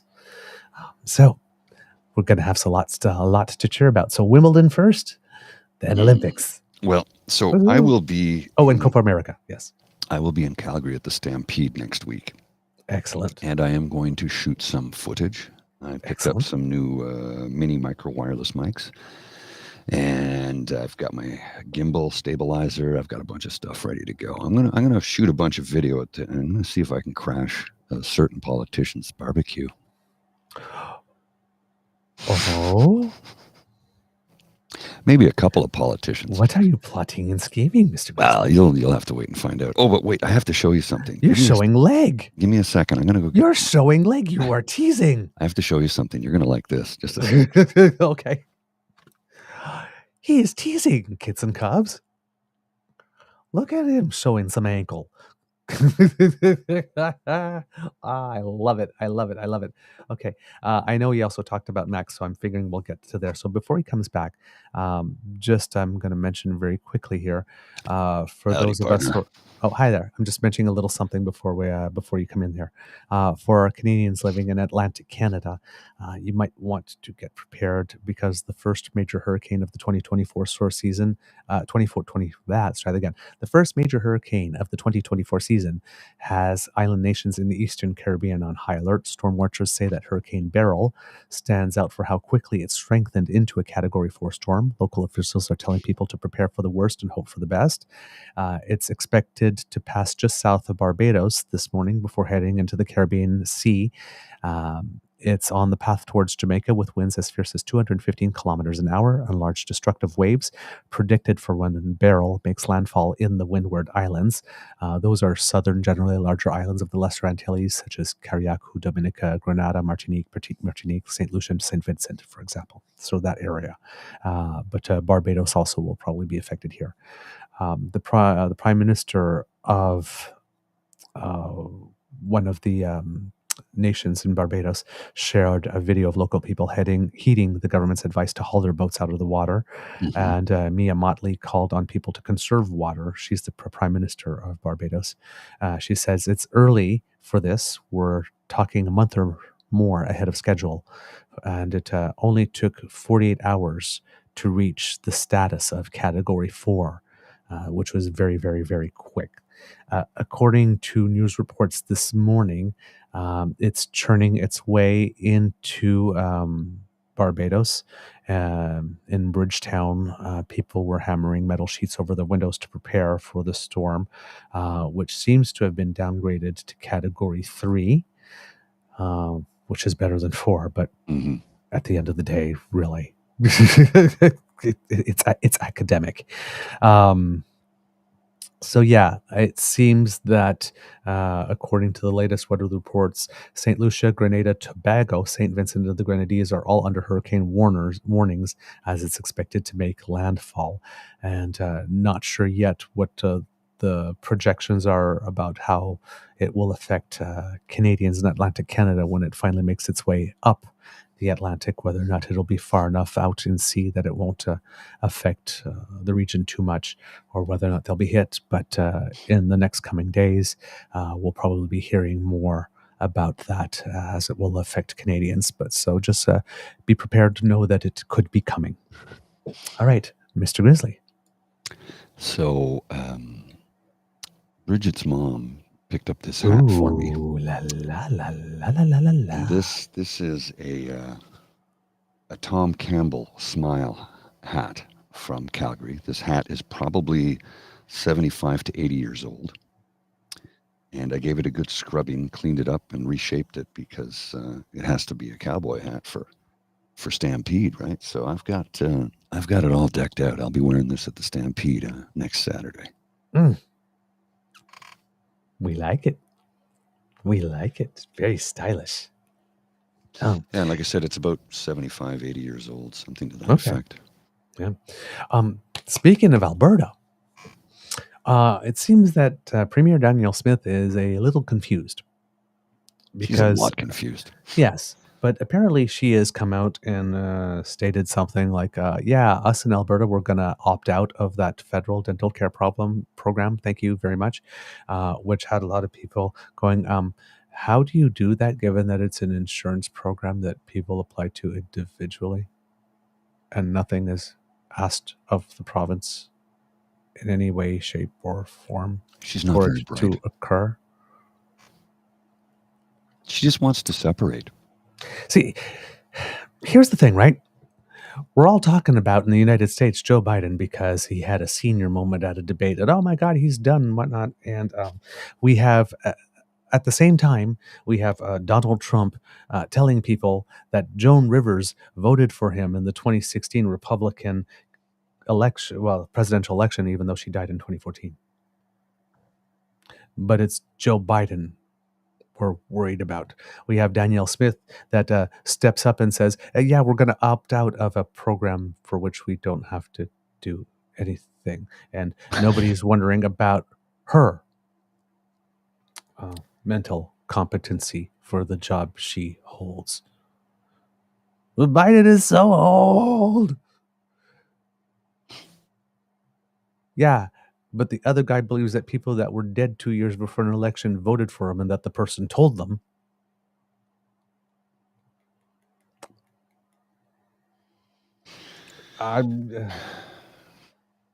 Yeah.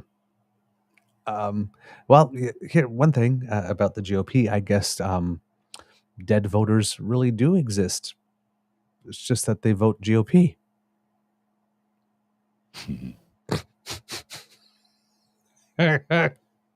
Allegedly. Man. So, yeah, I don't know, man.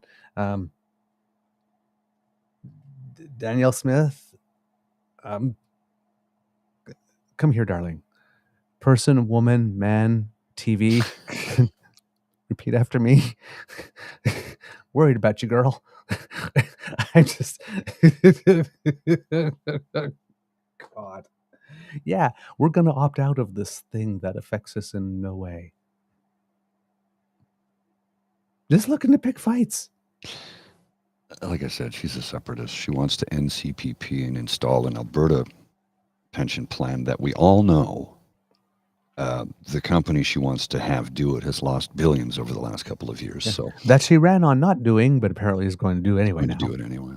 She just wants to separate, but what she has to understand in that all of the prairies is on treaty land. You ain't going anywhere. The Crown and every province and every tribe and band would have to get together and agree to separation. And of course, if that were to happen, you need to remember that because it's treaty territory, the individuals who own that land would probably say, yeah, you can separate, but all you get is like Grand Prairie. That's it. Y'all got to move there because the rest of this belongs to us and we let you live on it.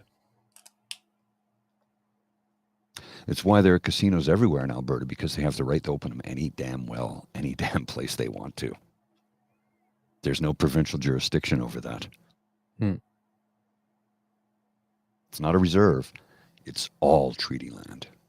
Right. And for those of you who may have forgotten what that looks like, let me just put this little map on the old screen here for you to see. You can see Treaty 6, 7, 8, 10, and 4 make up all of Alberta. 8, 10, 6, Saskatchewan. 4 are Saskatchewan with part of 5. Yep. 2 parts of 5, 2, 1, and 3. And a little bit of 2. Manitoba, and a little bit of 2, correct? And 4. Yeah, really. It's all treaty territory. All of it. All of it. Only about a third of BC is treaty. And these are the numbered treaties. There's also territorial treaties, which don't show up on this map because this is numbered. Right? Right. So, yeah. Good luck with your separation thing. Jeez. All right. I have 2 quick things. Oh, yes. You said you had something about Max as well there. Yeah, Mad Max Bernier. I got a video. It's, how long is it here? It's 1 minute. It's exactly 1 minute long. This is Maxime Bernier being Maxime Bernier in PEI. Yeah. And judge for yourselves on this one, folks. Stay. Now you can stay, but when they're going to be expired... We will see at that moment. Yeah, but what I'm saying, if some of you have their permit that are expired... Nobody standing here is illegal. They have their permits. But in your group of 100 people... Nobody is expired. If they would have been expired, they would have been deported. Okay, but they will be deported when it be expired. This is why. No, they won't be deported. You just said that when it's going to be expired, they will be deported. They will be legalizing their stay. No deportation will be needed in that moment. But we will need deportation. That's why you need to have full knowledge. You are a leader. I think you should have a full knowledge before you get in here. I have a full knowledge. I'm saying when the permit is expired, you must be deported. You're saying my permit is expired. It isn't. No, if it's not, but it will be in a couple of weeks or in a couple of months. I can extend it. But I hope they won't, because we don't need they you. Will. No, we don't need you here in this country. How can you decide it? Because for example, there's Canadians, there's young Canadians that can work at Tim Hortons. Then they can. I'm not working. Yeah. Okay. Number 1. Max thinks that was a win, by the way. So do his supporters. Yeah. Max is wrong. Max is always wrong. Always wrong. Yes, if people overstay their visas, they are at risk of being deported.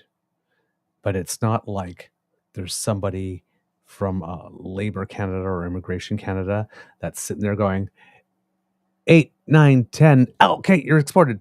Load them up on a plane, send them out. They have the opportunity to apply for extensions. Yes.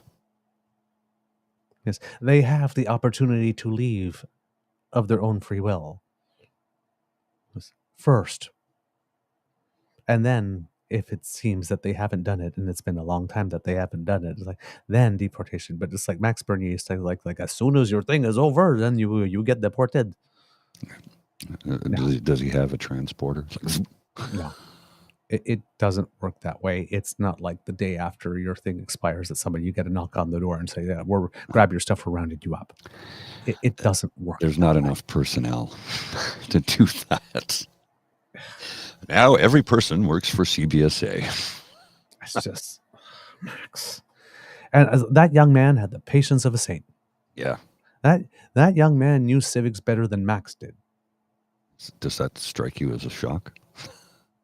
And it's like, I think you should know what you're talking about before you come here and talk. I don't know what I'm talking. Well, you don't. Clearly. And he says, you're a leader. You should know this. I thought that was great. Right. Max showing his racism card. Young Canadians can work at Tim Hortons. Hey, Max, you ever been in a Tim Hortons? Not a lot of people that look like me working in Tim Hortons. And that's basically his coded language. That's what he's trying to say. Yes. Yes. What he's trying to say. We need more people who look like me serving me my donuts. That's what he's saying. We don't need you anymore. Va-t'en, là. Well, it's kind of like how, Trump has gone on about how he intends to deport something like, I don't know, several million people in the United States of America. I'm like, your economy will crash in a heartbeat if that happens, because you do realize how much of the U.S. economy relies upon paid under the table and under minimum wage workers who are migrants. Some of them illegal. Some of them just migrant on a work permit, but they get paid less money, less than minimum wage. You do realize that the state of California, were that to happen, would come to a screeching halt. Somebody's got to do my lawn and my pool. That's the attitude a lot of people have. Well, guess what? The people who take care of those things, the people who work in nursing homes, the people who make hospitals run, those people that you don't see, there's millions of them. And without them, your country will stop. Food will rot in the fields because nobody will be picking it. It's a simple fact. It's a simple fact. That's it. It's an undeniable truth. Their economy relies upon migrant workers and illegal workers because people want to pay next to nothing. Yep. I've going through some of the chat because on my main screen for some reason it's stalled for anything except for chat that's coming in through Twitter. But notice that Kit Cassie mentioned that the pro-Palestine groups blocked the Winnipeg's Pride Parade too earlier in June. Oh, really? I didn't know that. Hadn't heard about that bit at that time. But yeah, there you go. Right. So I do have one. I have one quick video to show you. It's not Okay. long. It's not long, and I think it's fitting because this is by the man who was called the greatest Canadian, Tommy Douglas. And since the passing of Donald Sutherland, who was Kiefer's grandfather, or Kiefer's father, and his grandfather was Tommy Douglas, I thought I'd share this video. Perfect. This is from quite a number of years ago, but it's a testament to why he was voted in as Canada's greatest Canadian. I think that medical care is so important that it ought not to have a price tag on it. I think that we have come to the place where medical care, like education, ought to be available to every citizen, irrespective of their financial state.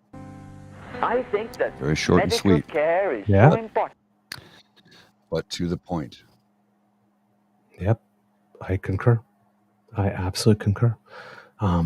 Speaking of Canada Day, I saw a comment also from Tavi G, noticing that there was a commentator on CBC that was complaining that the Prime Minister was not in Ottawa for Canada Day this year, kind of linking it to when he went to Tofino for the first National Truth and Reconciliation Day in order to leave the whole space to the Indigenous community.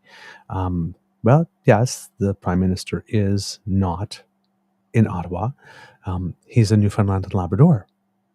Because while in Canada, all of Canada, we celebrate Canada Day, in Newfoundland and Labrador in particular, Canada Day also happens to be Memorial Day. Yes. Which is a somber and historic day, and particularly this year because the province has an unknown soldier that is being entombed at Newfoundland's National War Memorial with a full military funeral.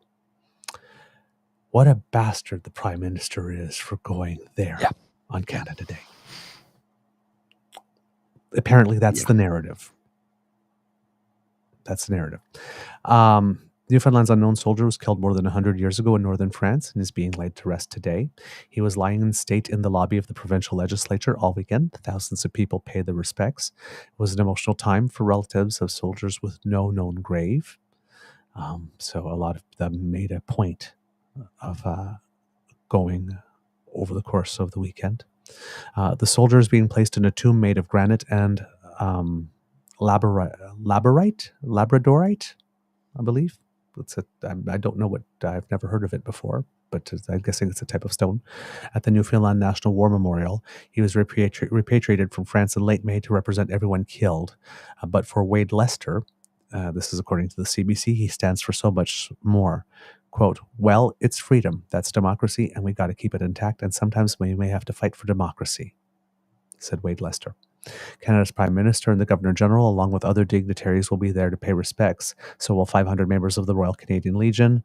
800 forget-me-nots are being left inside the tomb as a symbol of remembrance. So I'm guessing that not only the Prime Minister is ambassador, but so is the Governor General, as well as the 500 members of the Royal Canadian Legion who will be going. Because I'm guessing it's not just one person being there that would wouldn't be just the Prime Minister going that would make him ambassador. I'm guessing would be everybody that could have been in Ottawa instead, but didn't. Right? Mm-hmm. Or are we doing a sliding scale ruler again? Commentator on CBC who decided to try to make this a thing. Personally, I have no problem with our Prime Minister being there. No, that's where he should be. That's where he should be. That's where he should be. You know? Yeah. Special coverage of the memorial began at 7:30 a.m. Eastern time, so it's probably over by now. And 9 a.m. here. Yeah, 9 Newfoundland. 9 Newfoundland. Sorry. Yes, 7:30 Eastern time was being broadcast on CBC. But you might be able to check it out if you're interested in that afterwards on YouTube, or maybe it'll be a standalone on the CBC Gem website, whatnot.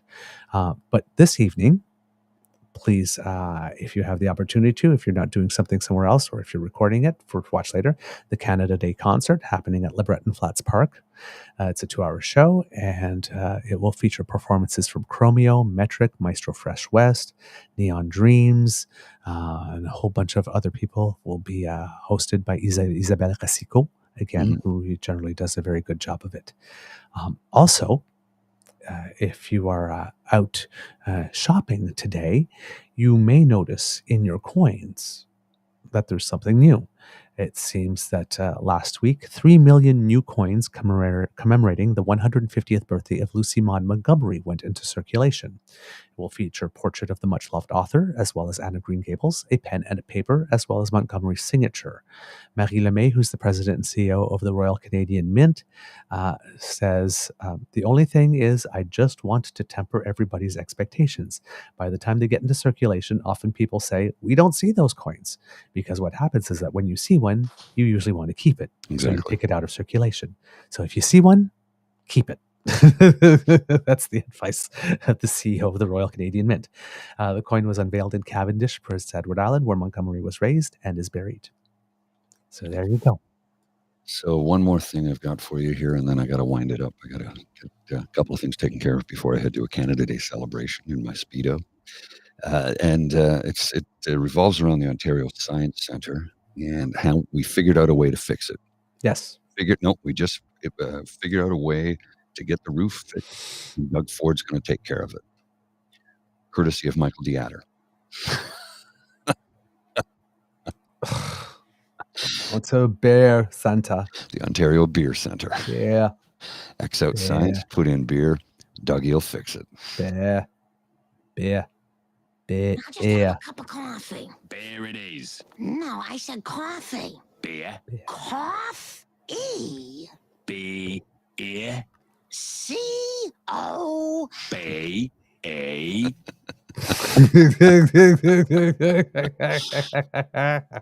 Love it. Okay. That might get copyright infringed. I might have to edit that out. Yes. A couple of things to mention before we go. A little more on the international side. On June 30th was the first round of elections in France. Remember, there were snap elections called by French President Emmanuel Macron after the European parliamentary elections. The first round of elections did not go well for Emmanuel Macron. The far right is on the verge of taking power in France. That's the way the media is spinning it. Early results suggest the National Rally got 34% of the vote, not enough for an outright victory, but far more than the left and the centrist alliances. Marine Le Pen, who's the leader of that moment, who spent her political career trying to take France's far right from the fringes to the precipice of power, she said that democracy has spoken. The bloc of President Macron has been erased, and that's what she said. Now, calling the snap election was a gamble for Macron, and he lost it. He had bet that voters would balk at the prospect of the Rassemblement National, that's the RN, actually forming a government in France. But as the ballots were being counted, other parties began maneuvering to block the RN or National Rally in a final runoff vote next week. So I believe it's July 7th. The top two parties get together and have a runoff vote. Gabriel Attal, who's the current prime minister, called for a broad alliance to ensure the RN does not gain a majority. So right now, the bloc of left and centrist, not the left and centrist alliances, but the bloc that did finish along with Le Pen's bloc in second place is now going to try to campaign to get the votes of the people that voted for Macron's bloc to try to bring themselves over 50 and block Le Pen from becoming the leader. Well, that would be a good thing because she's dangerous. Yes. Now, the day before, there was thousands of people protested the far-right national rallies by participating in gay pride celebrations. Tens of thousands of people marched, and they said that they'll face greater discrimination if the far-right national rally forms the government. The Interior Minister asked police to provide extra security for the parade on that day because the national rally is a socially conservative and anti-immigrant party that has previously voted against expanding rights for the rainbow community. Last night, after the vote, there were some protests and a little bit of mayhem. Protesters tipped over trash cans and set off flares after the results came in. The results are a setback for the president, of course, whose centrist coalition came in third place behind a left-wing alliance. So, like we mentioned, the left-wing alliance and Macron's centrist alliance will try to get into some deal-making in order to get 50%. Elsewhere in Europe, as things are going from bad to worse, Hungary takes over the European Union's rotating presidency today. Yes, Viktor Orban, who is a longtime critic of the EU, says that he, quote, wants to make Europe great again. Where have we heard that before? My God, these people have no original ideas. No. The populist leader repeatedly claims that the EU threatens Hungarian sovereignty, is destroying its middle class and its agricultural sector, and has vowed to shake up the power structures in Brussels. For its part, the EU has in recent years withheld tens of billions of dollars worth of funding to Hungary over Orban's many violations of the bloc's rule of law principles.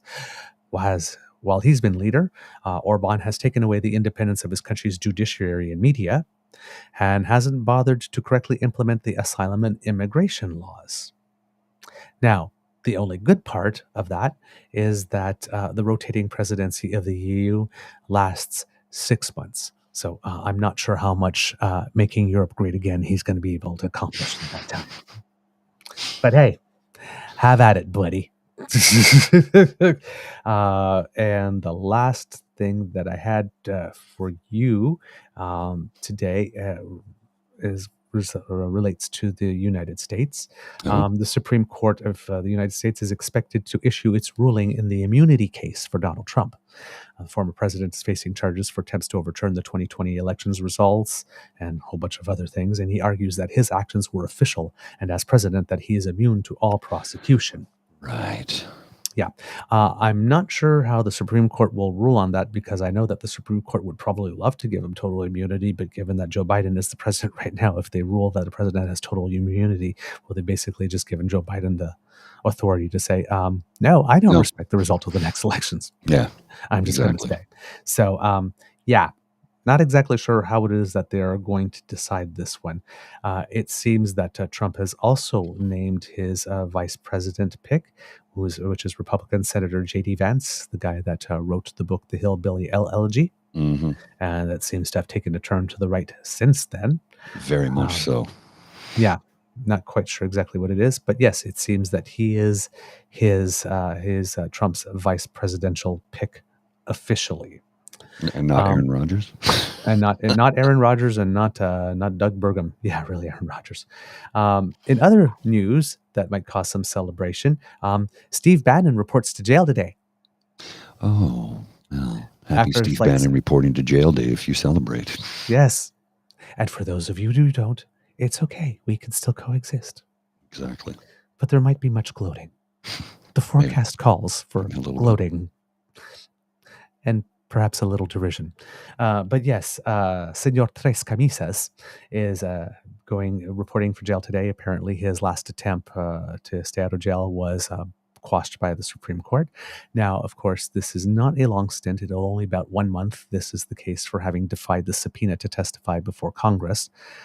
Peter Navarro, the other person who did it, is also already gone to jail for his 1 month. But Steve Bannon also has that infamous Build the Wall grift trial coming as well, which will probably send him to jail for many, many, many more years if he is found guilty. And because in that case it's state charges, there is no possibility of a pardon should Trump win again. So I don't know if you saw this. This is in different news. This is from Mark Carney. I'm going to put this on the screen and read it to you. Is there some subtlety taking place here? He says, "What a joy to wake up here. The fortune of being born in a small Canadian town, growing up in a time of enormous opportunities. The challenges we face, we can solve. Together, we can renew that spirit of boundless possibilities and shape the next Canadian century in the finest place in the world." Is that maybe that sounds very campaigny, rallying-y. Yeah. I'm Mark Carney, and I wish to be your next prime minister. Well, I mean, I approve this message. It sounds like it. We may be reading things into it that we want to hear, possibly, but, it sounds like it. Sounds like it. Could be. Stay tuned, kids and cubs.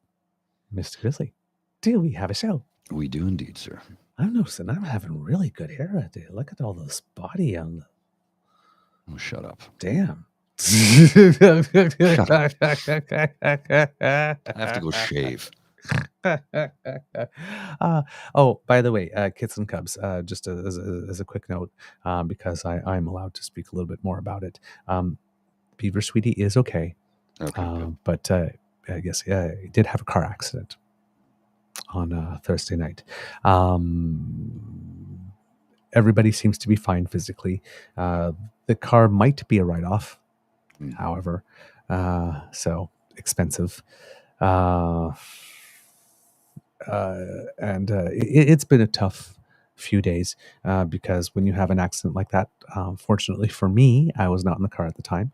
But as they say, most accidents happen within 5 minutes of home, and that was the case this time. Yeah. So it was just about a 4-block walk to be able to go be by his side after it had happened. But when something like that happens, you get a little rattled. Oh yeah, understandably so.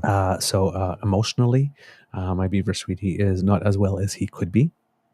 So hopefully helping them work through that as much as I can over that. But ultimately we are fine. And to everybody who suggested or who offered us help in order to be able to get to the family gathering that we had planned to go to, which we did get to go to, we were able to find and rent a car on Canada Day. Amazingly, which is tough to do, but we did. We went and we had an amazing time with our family out in the Lakefield area, which was beautiful. So thank you. And there are even some people that offered to send us money to help us with it. Thank you, very, very, very kind. We don't need it. Okay. We are not rich by any means, but we are comfortable-ish. We own a house, right? So we're comfortable-ish, which is not the case for everyone. So thank you. Very, very much appreciate the kindness. It warmed my heart. But we will not be accepting those offers. We don't need to take away from anybody to be able to cover this. Like this, if you want to donate to the show, absolutely, that's a completely different venture. We're social capitalists. We want to make money. But for me personally, we're good. but I was overwhelmed by the love. And I thank you so much, Kids and Cubs. Awesome. Yes. For those of you who are following our progress, last I checked, we were at 3,910 on our YouTube subscribers. I saw some comments also about some kits wondering about the numbers. We don't know. Don't know. We don't know. Like right now in the live stream, there's 1,176 viewers. Yeah. We bought some advertising that we did do. As we mentioned, we talked about it on the show. Some people said we went and bought ourselves subscribers. We don't know if that's what YouTube does with it. The one thing that I found interesting is that our the viewer counts on our videos don't seem to be going up proportionally with our subscriber base. So we wonder too, because we thought that there would be a change. We're noticing that on our main page, because we have the live page and the video page, activity is boosting up a little bit on the video page. So maybe some of the new subscribers don't know to go to video, but there's still not our numbers that are reflective of the growth of our subscriber base. So we don't know where the subscribers, how it is that they're being accounted for, and how they come, and what happens at the YouTube end of it. All that we know is that we seem to have, when we hit 1,000, something happened to the algorithm or something, or maybe in combination with the advertising, and we seem to have been, we seem to be growing. So we did not hit 4,000 prior to Canada Day. There might still be a chance that we hit it on Canada Day, but if I'm assuming that most people are out celebrating, probably might not be today. But hey, this is way, way, way more than we thought. We were hoping for 1,000. Yeah, we almost went 4 times that. So yeah, that's a big jump. We're not a lot of the complaining. new subscribers are from different parts of the world too, because the ad campaign is airing in the United States, Canada, England, Scotland, Ireland, Iceland, Norway, Sweden, Finland, South Africa, Australia, New Zealand, and the largest English-speaking nation on earth, India. And I think 40% of the new subscribers are from India. So thank you. Yeah. So again, it might be a case of, like I said, don't know why so many people in India are interested specifically. And I would guess that it would probably be extraordinary to assume that they would be daily viewers. Mm-hmm. So it might have something to do with the fact that we have some diplomatic tensions with the nation, and therefore some people might be a little more interested in following us, seeing if we have anything in our descriptions that mention India at any given time, and then and it could be like positive watching, like it could be people that are monitoring to see whether or not we say anything about India that some people find unflattering and unacceptable, so that they can then post some comments and correct quote that information. We don't know. So yes, for people that are wondering about the growth in numbers and say, hey, it looks a little suspicious, from that point, that's what YouTube does, and we don't know how that works. We're still kind of new here, but we assume, or I would like to assume, that these are people that are interested in our show, and we count you among our kits and cubs until we know better. So welcome. And however, whether you watch once a week or once a month, whether you're watching just for stuff that's mentions your country, or whether you watch regularly, maybe also could just be simply just everyday people in other nations who say, hey, what a cool initiative. I want to support that, and click subscribe and then never watch. And that happens. A lot of people subscribe and just don't tune in. And hey, I get it. We all have busy lives. But clearly, like this, having high subscriber number really makes us happy. But of course, we prefer it when you watch, of course. So, but yeah, that's kind of what's going on there, kids and cubs. So, please do not assume any ill intent on our part, or us trying to be sneaky or underhanded. We don't know what's going on. Because we knew that if we hit 1,000, something would happen. We did our best to hit that. We know that, if you buy advertising, stuff is supposed to happen. So we tried that. we're just doing the things that we assume that we should do in order to be able to grow and increase our reach, and then the rest of it's kind of out of our hands. Mm-hmm. Exactly. Right. Okay, Mr. Grizzly, do we have a show? We do indeed. All right, kids and cubs, that's the end of this episode of the Daily Beaver Morning Show. We hope that you love listening to us because we loved making this for you. Remember that sharing is caring and that word of mouth is priceless. So please let your peeps and poops know all about us. And if you would like to make sure that you do not miss an episode, well, hey, you do not have to. Why not make like the Ray Girl and go to our Podpage site, podpage.com/the True North Eager Beaver, lowercase letters with a hyphen between each one of those words. Sorry, excuse me, I have to sneeze. Pardon me. Bless you.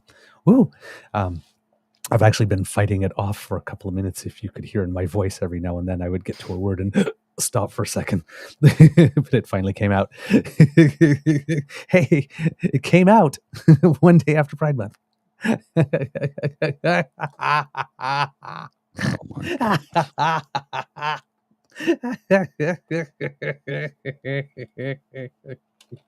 All right.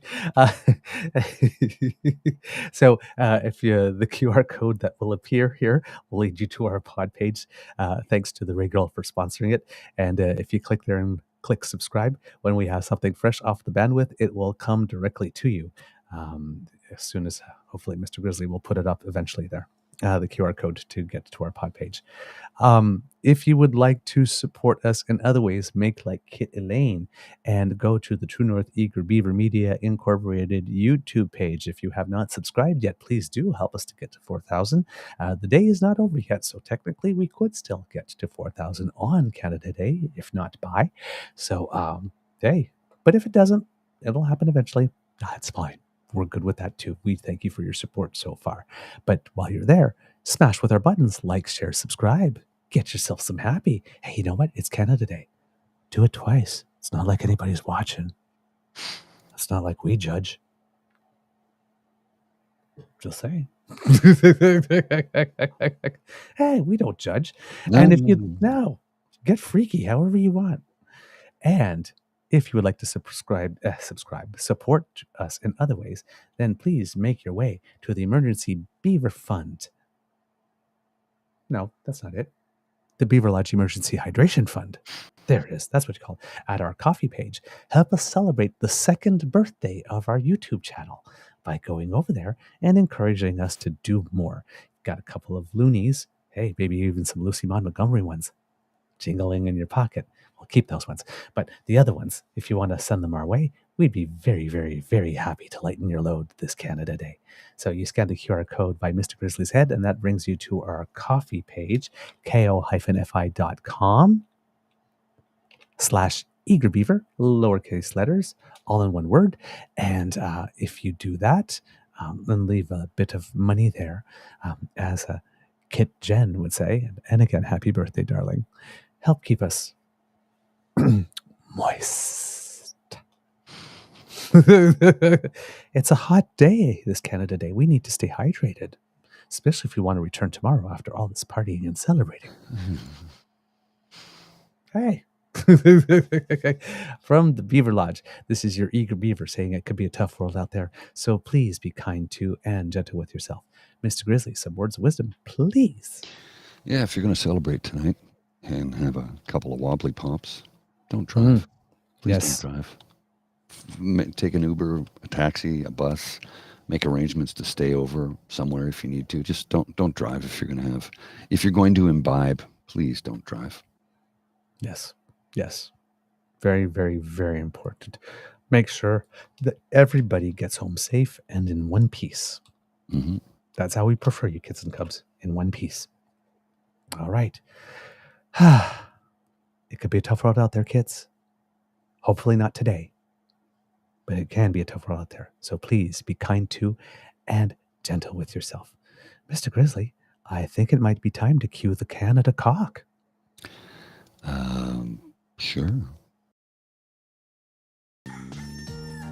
You are listening to a True North Eager Beaver Media Incorporated podcast.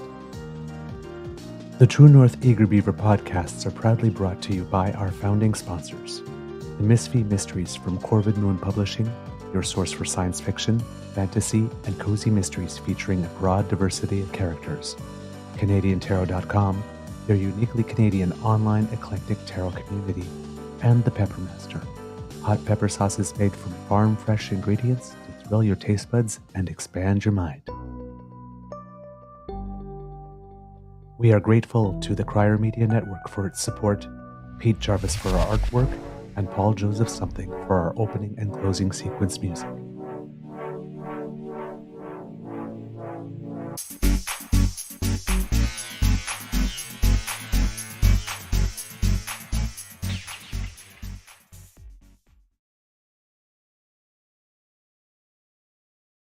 Hello, everyone. Happy Canada Day. No matter where you are, I hope you're celebrating the incredible people, the land, and the story that is Canada. It's a story that began more than 157 years ago with Indigenous peoples who've called this land home since time immemorial. It's a story of sacrifice. When Canadian soldiers stormed the beaches of Normandy, they knew they were risking their lives. But freedom, even for those across an ocean, even for generations of people they'd never meet, was worth fighting for. Our rights and freedoms are never guaranteed. They're safeguarded every day by trailblazers, journalists, activists, organizers, people who want to keep building a country where we can disagree, sometimes passionately, but where we always come together in the pursuit of something greater than ourselves. A country where everyone has a fair shot, no matter who they are, where they come from, how they pray, or whom they love. Those are the values that hold us together as Canadians. It's the reason so many people around the world save up everything they have and leave behind everything they know to be part of our story. It's a story that includes injustices, ones that we're confronting on our shared path of reconciliation. It's a story of learning that we're stronger not in spite of our differences, but because of them. And it's a story that's still being written by incredible Canadians who step up for their community and country. From the workers and volunteers who cared for our most vulnerable in the long days of the pandemic, to the brave first responders who even now race towards danger to protect homes from wildfires, to the women and men of the Canadian Armed Forces who stand on the front lines fighting for democracy and freedom. People, brave, kind, resilient people. That is the story of Canada. That's what makes our country the very best place on earth. So let's keep making it even better. Happy Canada Day.